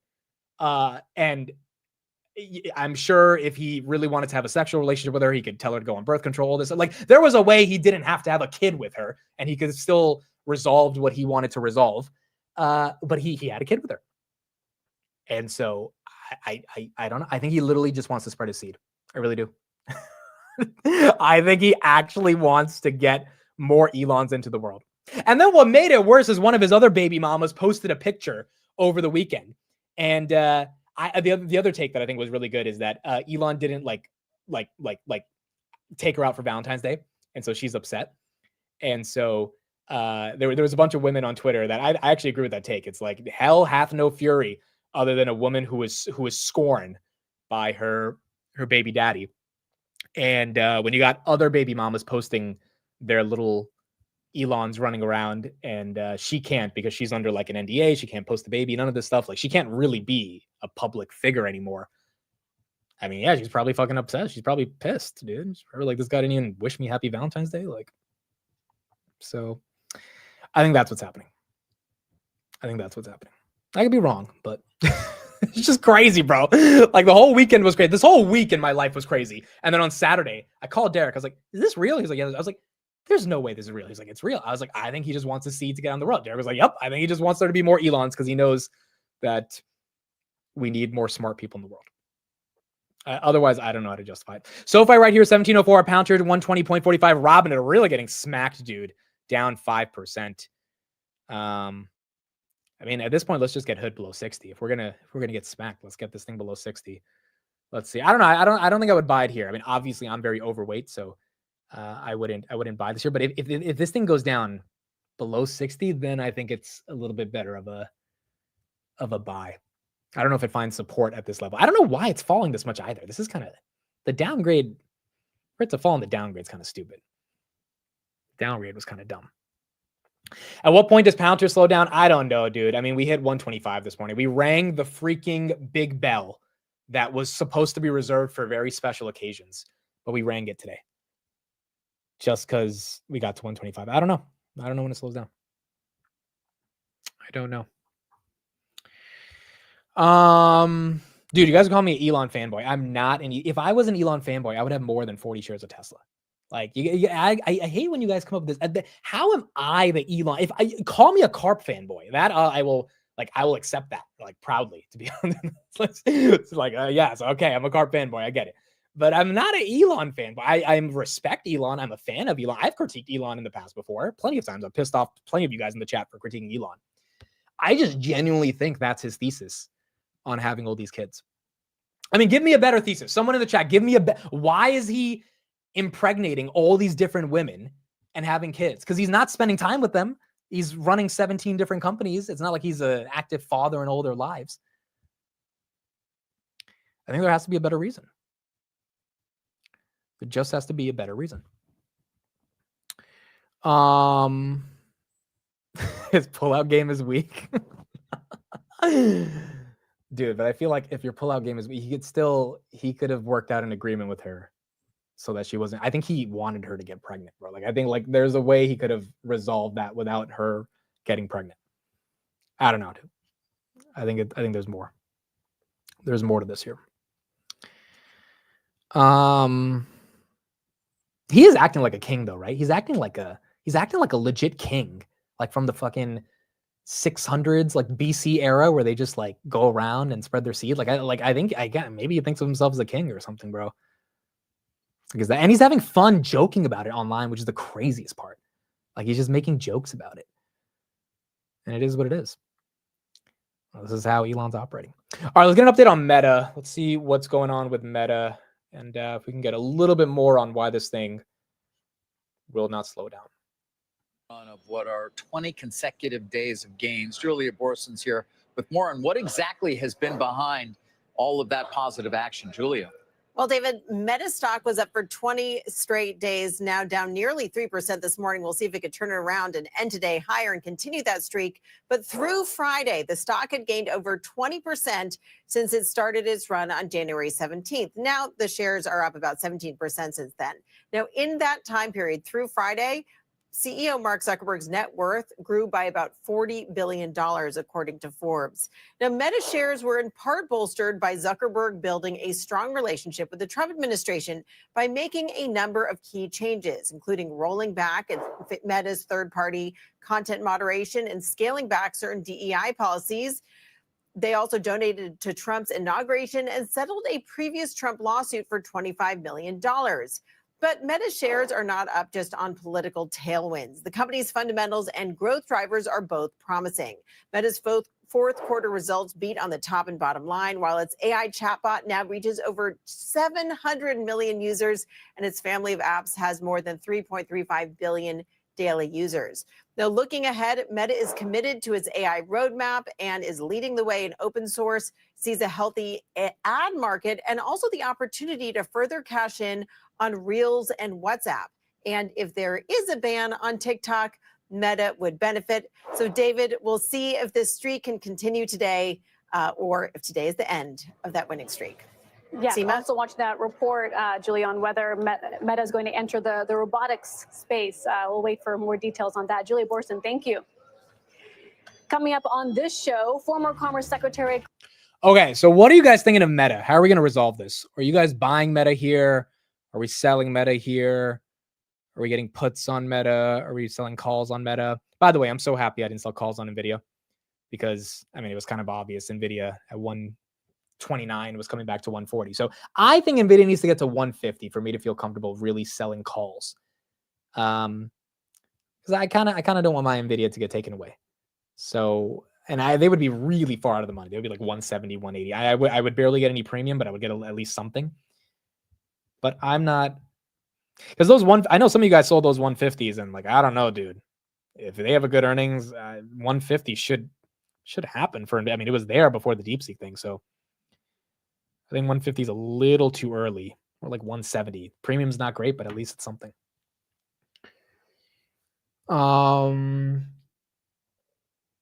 Phil says I have 150 calls expiring this week. I'd let them go, but hope they don't ahead of earnings. You mean 150 on Nvidia, Phil? Yeah, I don't think we get 150 by the end of this week on Nvidia. That'd be a big move. That'd be almost 250 billion in market cap type of move. Yeah, that'd be a huge move. I don't think we get that this week, but I think we need earnings to sustain it. So after earnings, I would not have those 150s. Selling at 150 isn't bad. It's the most valuable company in the world. Seems to have a lot of resistance when it hits that. Yeah, but it's psychological resistance, right? Once Nvidia gets past 150, like I think we move on, right? Because that's always been resistance for the past couple of days or past couple of months. But they need a quarter that like actually gets them to move beyond that, which maybe is this one coming up. Yeah, for Nvidia 150 this week. Yeah, I don't think we see 150 this week. If we do, that would be nice, but it's a little bit of a big run up going into earnings. I don't hate the 165s. After earnings, I don't hate the 165s. Dude, we have not had an explosive Nvidia earnings since like Q3 2023. Like I'm talking about a big gap up.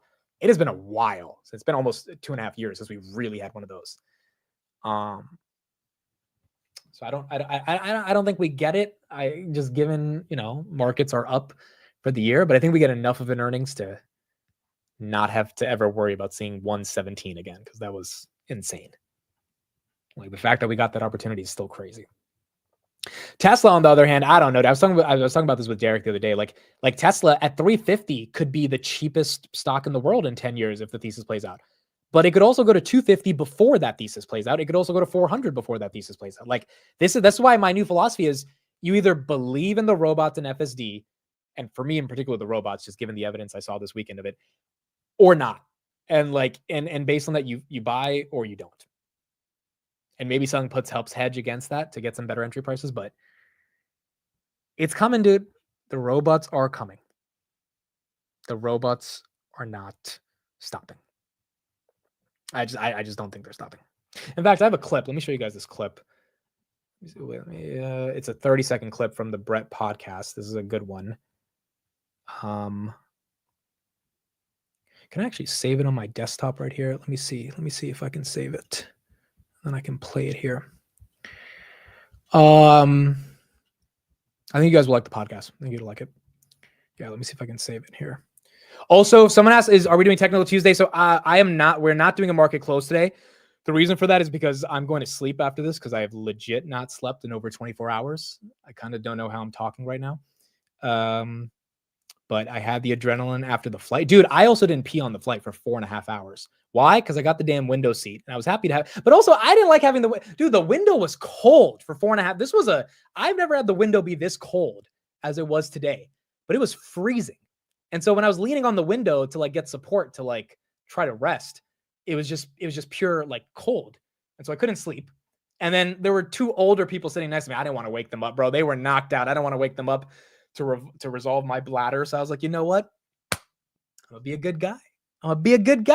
And then even when the plane touched down and they were awake and I could have got up, I was like, I'm already here. Might as well wait another 30 minutes. Like, might as well wait. So after this show, am going to go to sleep. I don't think I would even be functional to do the close. And then tomorrow we'll be back to our normal schedule. But yeah, I'm gonna need to sleep. Dude, business class. I walked through business class this morning and I hated myself for not being in it. I would probably hate myself more for paying thousands of dollars for it, but my God, dude, I am so tired. I'm so tired of of being poor on a flight. That's what it is. Being poor on a flight. That's what it is. They call it economy. Like what? No, it's because you can't afford this economy. That's what it is. Like it's fucking. It's just poor. You're poor on the flight when you sit. Why do they call it Coach? Coach is a designer handbag. Why do they call it Coach? Like it's not Coach. It's fucking Temu. That's what it is. All right. Here's the video. Here's the video. Wait, can you hear it? Okay, hold on. Bring up phones. Apple does about 90 billion of revenue a quarter. 45 billion of that is the iPhone. Is there a world where 45 billion is going to be pennies when it comes to the amount of robots that can scale? As in, Figure is not going to worry about doing 45 billion a quarter in terms of robot revenue. This is going to be hundreds of billions, aka trillions of dollars of market cap. It'll be like trillions of dollars of revenue. So it's funny you bring up phones. That's crazy, right? I mean, like, it's like he's convinced they're going to be doing trillions of dollars of revenue. And then look at this robot, bro. Look at this freaking robot. Look at this thing. Look at this robot walking behind him. Look at the robot. We're talking and the robot's walking by. Do you see this shit? This was crazy, bro. This was crazy. Think about that. Think there's going to be billions of those. And then Tesla's going to have billions of, like, this is happening. This is freaking happening. This is happening. So that's my thesis on Tesla. I think it's going to happen. I think the robots are, and that's my alpha that I can provide you guys. I saw the robots firsthand. He was really nice to us, gave us a whole tour. Like, I brought 2 people that weren't even on the, like, I had to sign up to, like, come to the factory, sign an NDA, all that stuff. I brought 2 people with me that he didn't even know about. And he sees us sitting in the waiting room and he's like, oh, hey guys, let's go take a tour. He didn't even ask for their names. He didn't care who they were. He was just like, I just want to show you guys the shit we're building. He was so excited to show us how hard the company's, like, the energy in the room was, like, all these employees knew they were building the next generation of technology. And I just think it's gonna be really exciting. I think it's gonna be really, really, really exciting. Also, the biggest thing I'm happy about on this podcast is I did all the audio and video myself. I was actually really scared that I was going to make a technical problem and, like, the audio wasn't going to sync or the video was going to die out early or whatever. But no, dude, it went perfect, bro. Like, and I'm not the one to say that lightly. It went perfect. Every camera angle was perfect.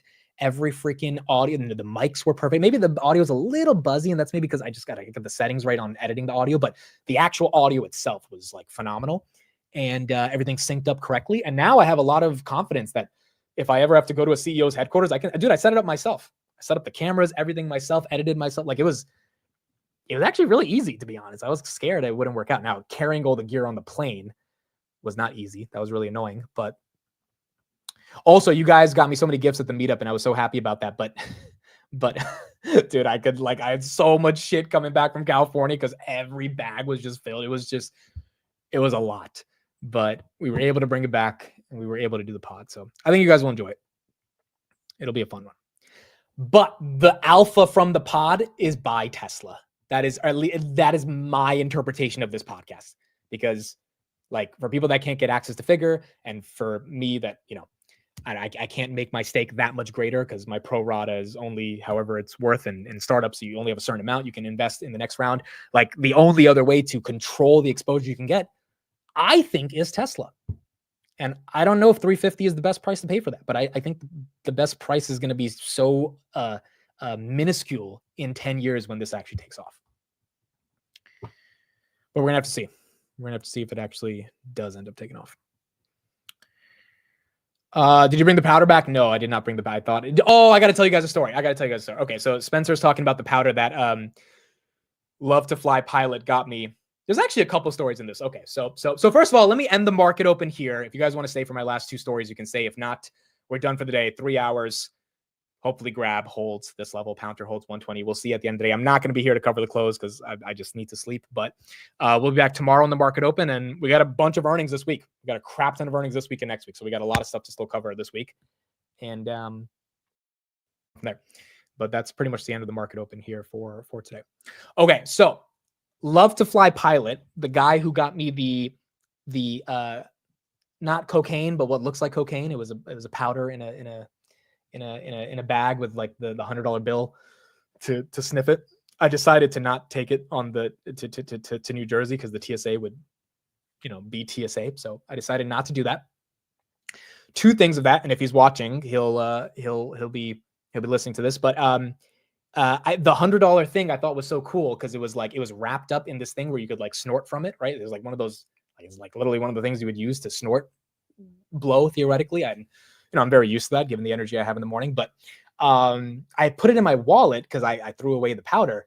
And then before I got to the airport, I saw a homeless guy and I was just like, fuck, dude. I was just like, this has been too good of a week to me in my life, too many blessings. And I gave him the $100. So Love to Fly pilot, if you're listening, I think you'll appreciate it. I gave him the $100. So I do not have your 100. That homeless man had the 100. He was really appreciative of it. And so that was just, it's one of those things where if you have a good week, bro, in your life, just like economically and career wise, you got to give back. And $100 is the least I could do for the week that I had. So that $100 is gone. I will never have that little 100 roll I can use to snort out of, but I have plenty of other things I can use to snort. So that's not going to be too bad. I should have given him the blow. Well, it wasn't real blow, but maybe he would have appreciated real blow as well, but it wasn't real. So we gave that. Number 2 is, we got rid of all the evidence. That's correct. We got rid of all the evidence. Number 2 is, so Vlad gave me, you got robbed again. Yes, exactly. This is what happened. I got robbed again. That's what happened. It wasn't altruism. It was getting robbed. The other thing is Vlad gave me a gavel.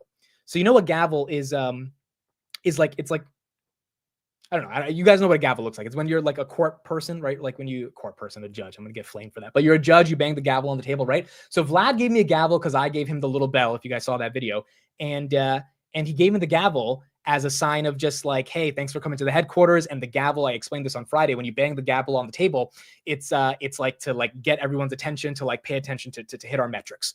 So when someone's not hitting their metrics, Vlad would like have a stand-up meeting with them and he would bang the gavel on the table in a serious kind of tough love type of way of like, hey, we're not getting enough users. We have to get our metrics up, right? So he gave that to me because it was on the table in his office and he was just like, thanks for coming here. And hopefully this is a token of our appreciation and you can bang the gavel on the table whenever we fuck up as a company. I was like, yeah, if the stock falls 30%, I'm going to bang the gavel on the table. So it was a fun thing. But because all of you guys gave me so many gifts, I didn't pack the gavel in my bag. I packed it in my handbag. Packed it in my handbag because I was like, what are they going to say? I packed it in my handbag. I had way too much of my bag. Now looking back on it, I probably should have packed it in my actual bag.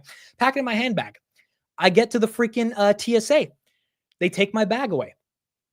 And I'm like, all right, what are they going to find? Like, what are they really? It's my bag. Like, what are they possibly going to find? They open my bag. Mother effer pulls out the gavel. He's like, nope, can't bring this. And I'm like, it's a plastic gavel. He was just like, it looks like you could like kill someone with the bang, the swinging notion of it. And I was like, you got to be fucking with me, right? Like it's a gavel. Like it's not like I'm not going to kill anybody. He's like, nope, there's no way you can get. I was like, can I talk to the manager? I was like, let me at least try. Let me talk to the manager. Manager comes over. He doesn't want to hear any of my shit. Manager's like, it's not going to be allowed. And he starts walking around. I was like, yo, can I can I at least explain? He's like, I don't care what you have to say. It's a gavel. Like, you can't do that. And I was like, do you know the company Robinhood? He was like, yeah. I was like, I went to their headquarters and the CEO personally gave that to me. There's a lot of nostalgia there. Like, I really would, like, I'm not going to do it. Like, I really would appreciate having it. He was like, oh, Robinhood? They fucked me over on GameStop. And I'm standing there and I'm like, there's no way this is happening. There's no way. He's like, yeah, they fucked me on GameStop 4 years ago. I closed my account. I'm like, I was like, how much did you lose? He was like, I lost $7,000. I never opened an account again. Fuck them. Like, he literally was like, oh, Vlad, tell him fuck you. You would think I'm making that up, right? This is happening in front of me. I'm seeing my gavel being thrown out and the guy's walking it away. And then I started joking with him. I was like, hey, but now it's okay, right? He was like, no, fuck them. I closed my account. I'm never joining. I lost $7,000. I was like, on GameStop. He's like, yeah, it's $7,000 at GameStop and it got closed right away. And then I wanted to say, in my head, if you weren't so obsessed with your emotions and you invested in the stock, you would have made the $7,000 back. But I didn't say that. I wanted to say it so badly, but I just walked away. I was like, all right, so this guy was not going to be the guy to use my story to keep the gavel. This was not going to happen. Not this guy. Maybe another guy, not this guy. This guy was not going to be the guy. So yeah, I lost the gavel. It's gone. I lost the gavel because they thought I was going to kill someone with a gavel, a plastic gavel. And the only way I thought I could have saved it sentimentally was by communicating a story that, and I'm decent at communication. I've been able to get out of sticky situations in life by communicating and kind of get what I want. Like with teachers, like, hey, can I submit this a week later? I'm kind of bit like, I've been in those situations where I can, like, if I can have a little bit of my communication skills in the moment, I can at least get closer to what I want. And in this situation, he was like, Vlad fucked me over. I was like, oh, there's no way, like there's no amount of communication skills in the world that was going to fix this. Like the dude lost $7,000 because of Vlad, and he didn't give a fuck. It was so funny, dude. We started laughing though. I was like, wait, like you actually lost like a lot of money? He was like, yeah, $7,000. I lost $7,000. I was like, have you never opened your account? So he's like, no, I closed my account that day. I'm never looking back. It's like, fuck Vlad. He told me to tell him. He didn't say tell him fuck you, but he basically said tell him that he's a piece of shit. That's basically what he said. So Vlad, if you're watching, I don't have your gavel anymore because of the TSA agent. So he's gonna list it for $7,000 on Marketplace. Yeah, probably. Amit couldn't kill a fly. Wish they knew. It was so annoying, bro. I was just like, I don't want to lose that gavel, bro. Like that's it. Like I could just have it in the back forever. Like that's Vlad's gavel. The amount of times he probably banged that on the table when they weren't executing or they were missing their metrics or whatever. Like that gavel probably got people to work so hard to even put up the numbers they put up. That would have been a really special thing to have. But GameStop fucked him over, or Robinhood fucked him over because of GameStop, and it is what it is. So it's bad packing on your part. Yeah, I mean, it's also bad packing. I didn't think a gavel, because you know what else was there? This. Now, not this one, but the red one. The other one that I showed you guys the other day, the red gavel I got from California. Someone gave the red gavel. This was right underneath, or not the red gavel, the red cowbell. Basically this, but in all red. That was in my bag as well. The gavel was just on top of it. I'm like, how is this not like you could kill someone with this, right? You could bang their head off or something. Like you could do something violent with this theoretically. How did he miss this? But he saw the gavel. Thank God I put this thing in the handbag, because if they saw this thing, there's no way this would have went through. But like he saw a regular cowbell, but he didn't say anything. But he saw the gavel. I think he thought the gavel had some sentimental value attached to it, and he knew it was Robinhood, and he screwed me over. I feel like that's what happened. That's probably not exactly what happened, but still, that's how it played out. It was so bad, bro. It was so bad. He aimed for it. Yeah, he literally aimed for it. Couldn't you send the gavel somehow by Mail Express overnight? Yeah, but like, I don't know. It wasn't bad. They said like, I was like, all right, so what if I keep the gavel? They're like, we have to take you back to security. We have to get your baggage again. You have to recheck everything and then, yeah, I'm not lying. I did not have space in my bag. I didn't. Like, you guys blessed me with so many gifts. Like, it was just like, and I only brought one bag. Like, it was like the bag was 42 pounds, bro. Like it was 42 pounds when I checked it in. Like the limit is 50. So there was just literally no space for that. So I had to let it go. The bag of white I threw out in California. I didn't bring it there. So that's not there. But it is what it is. I should have packed it way at the bottom of the bag, put some underwear on top of it, something. But it was literally just at the top of it. As soon as I feel like he didn't even know what he was looking for, but he opened the bag and he just sees this gavel and he's like, yep, this is what we're looking for. When in reality, there was a cowbell, there was a bunch of stuff in that bag he probably could have had an issue with. But that's the only thing that he cared about. It is what it is. No photos of the gavel. No, I showed it on YouTube on Friday though. Or Wednesday. So there's like a video of me showing it, but the actual gavel itself is gone. It's gone. Amid check Elon's latest tweet. Okay, what did Elon say? I feel like something about OpenAI.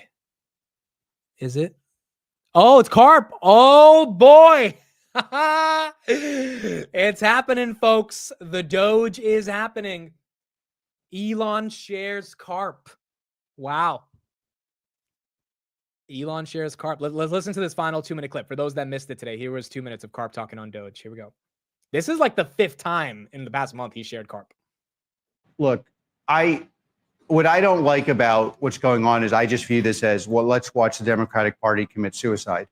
And like, I've been a Democrat most of my life. I kind of view myself as outside it, but I don't like watching the Democrats just commit suicide. And what I see is most of the country doesn't really, at this point, given the fraud, waste, and abuse we know is there, 90% of the country is like, get rid of that fraud, waste, and abuse. And I just view this as yet another example of the progressive left boxing themselves into a suicide dance. Now, what the progressive left should be doing is saying, okay, Elon, you're clearly the most qualified person in the world to do something like this. We want to dialogue with you about how you're doing and what are you doing. I don't believe that's actually what happened. And again, I like Elon. I know I think he's obviously the most important builder in the world. And I just think, if you want to say my former side, I don't believe that they're actually engaging. I think it's like another dance where I'm supposed to say, of course, like whatever. It's like there's this one issue where I might, and then you get boxed into you cannot solve the problem. And then I would say, what is the biggest problem in this society? Biggest problem in this society, from my perspective, is legitimacy of our institutions. Why aren't they legitimate? They're not legitimate because, okay, do any of you really believe that 99% of your taxpayer dollars are being spent? But last and not least, and probably arguably most importantly, there's two revolutions happening. One is transparency and one is AI. Okay, so why is it that we do not know where every penny of our money goes? Like, how do you explain that to people? And by the way, slightly more technically, what large language models do is you can go into the contracts and see exactly what happened. So in the past, we couldn't do this. Now we can. The right response is, we want this to happen. We want to happen. We want to be involved in the dialogue. The real response is, it feels like the people criticizing Elon don't want it to happen. And this is going to destroy those people. Well, Karp's bullish Doge, Elon's bullish Karp. This is like, again, the 5th repost in the past month. I think there's a Doge Palantir deal that's going to happen. I really do. I think that's why the politicians are buying. I think that's why the stock is up. I think that's why the stock's sustaining momentum. I don't know how much they're going to announce the deal to be. I don't even know if there's going to be a dollar amount or if it's going to be private, but I think something's happening here. And if it's not, it's not, right? Like, I don't think the stock needs this deal or like this relationship to manifest into anything, but it's just hard to see them not having any synergies. So looks like that's going to be the case. Looks like we're going to see, in my opinion, a relationship between Palantir and Doge very soon. And I think it's going to be one of the best things for the government ever. Doge, I'm a fan of personally. If they actually had an operating system that could help them manage all the shit that we're wasting money on, which we cannot afford to do as a country, then that would definitely be something very, very valuable that Palantir could be doing. All right, cool. There you go. That is it for me today. Yeah, guys, that's it. I'm going to be going to sleep. I have not slept in the past 24 hours, but it is a really, really, pretty exciting week in my life, and just a lot of blessings. Cannot be more grateful for what happened this week. Just got to meet a lot of people, a lot of networking, a lot of events, got to talk to a bunch of people. And I'm going back to California in March, so it's not going to be stopping anytime soon. We're going to be going back to more events in the next basically 2 weeks. And I don't know, I kind of accepted this year is going to be a year of traveling. Also, the one thing is, I don't know if the March meetup is going to happen, because basically 3 weekends in March are booked. So we have 1 weekend left. And so we might have to double up on the meetups in April, because I like legit don't know if there's going to be a March meetup, just based on how much is happening. So I'm really happy we got to do the Bay Area, though. I'm really happy. For those that showed up, again, I posted on Twitter. For those that want to see the pictures, it was really, really, really just cool to see everybody. And it was fun, dude. Got to drink and talk. It was like 7 hours long, and everyone got to network and meet each other. And it was just super, super, super fun to see everybody. Got to spend so much time with Jason and his Cybertruck, and we just got to talk about life and business and stocks and all this stuff. There's that crazy, crazy cowbell. But yeah, it was super cool. I did not go to the All-Star game. But I had a great time. It was tiring, though. It was definitely a tiring week. And it's one of those weeks where you're just happy to be back home. But I don't think that's stopping anytime soon. Oh, Zareem, shout out to you. Yeah, he was there. He was the youngest one there. There was college, dude. There was people who were like 50 or 65, I think was the oldest age we had. And then there were people that were 17, or not 17, 18, 19, kids in college, right? And Zareem right here was also, I think he was a sophomore in college. So it was cool, dude. It was really, really cool. April's not going to be Vegas. I think October is going to be Vegas because I'm turning 28 in October. So I think we'll just do Vegas for my birthday and we'll do the meetup as well. Did you ride a Waymo? I did not get to ride a Waymo because I wasn't really in SF. I was more so in Berkeley and Palo Alto. So Waymo was gated towards SF. So was not able to do that. But yeah, really cool. Super, super fun. Awesome, exciting week. And I think it's very important to pay it forward when you get a week like this in your life where like just a lot of good things happen. You've got to give back as much as you can. And I'm going to be trying to do that in a bunch of different ways, but it's just one of those things where you count your blessings, dude. It's like we're building a real community. It's really special. People actually care. They're consuming the content. They want to consume the content. They want to keep. I mean, dude, I was with a group of like 10 people at the meetup, and I was like, all right, so tell me what I can do better on the market open. Like, how do I like make it better? And everyone was like, just don't end it. Like, just keep going. And I was like, you guys are wild. They're like, no, just keep going. Like, just go the full 8 hours. And I'm like, maybe we'll do that one day. But I'm like, can you give me some real constructive feedback? Like, no, just do your thing. Just keep going.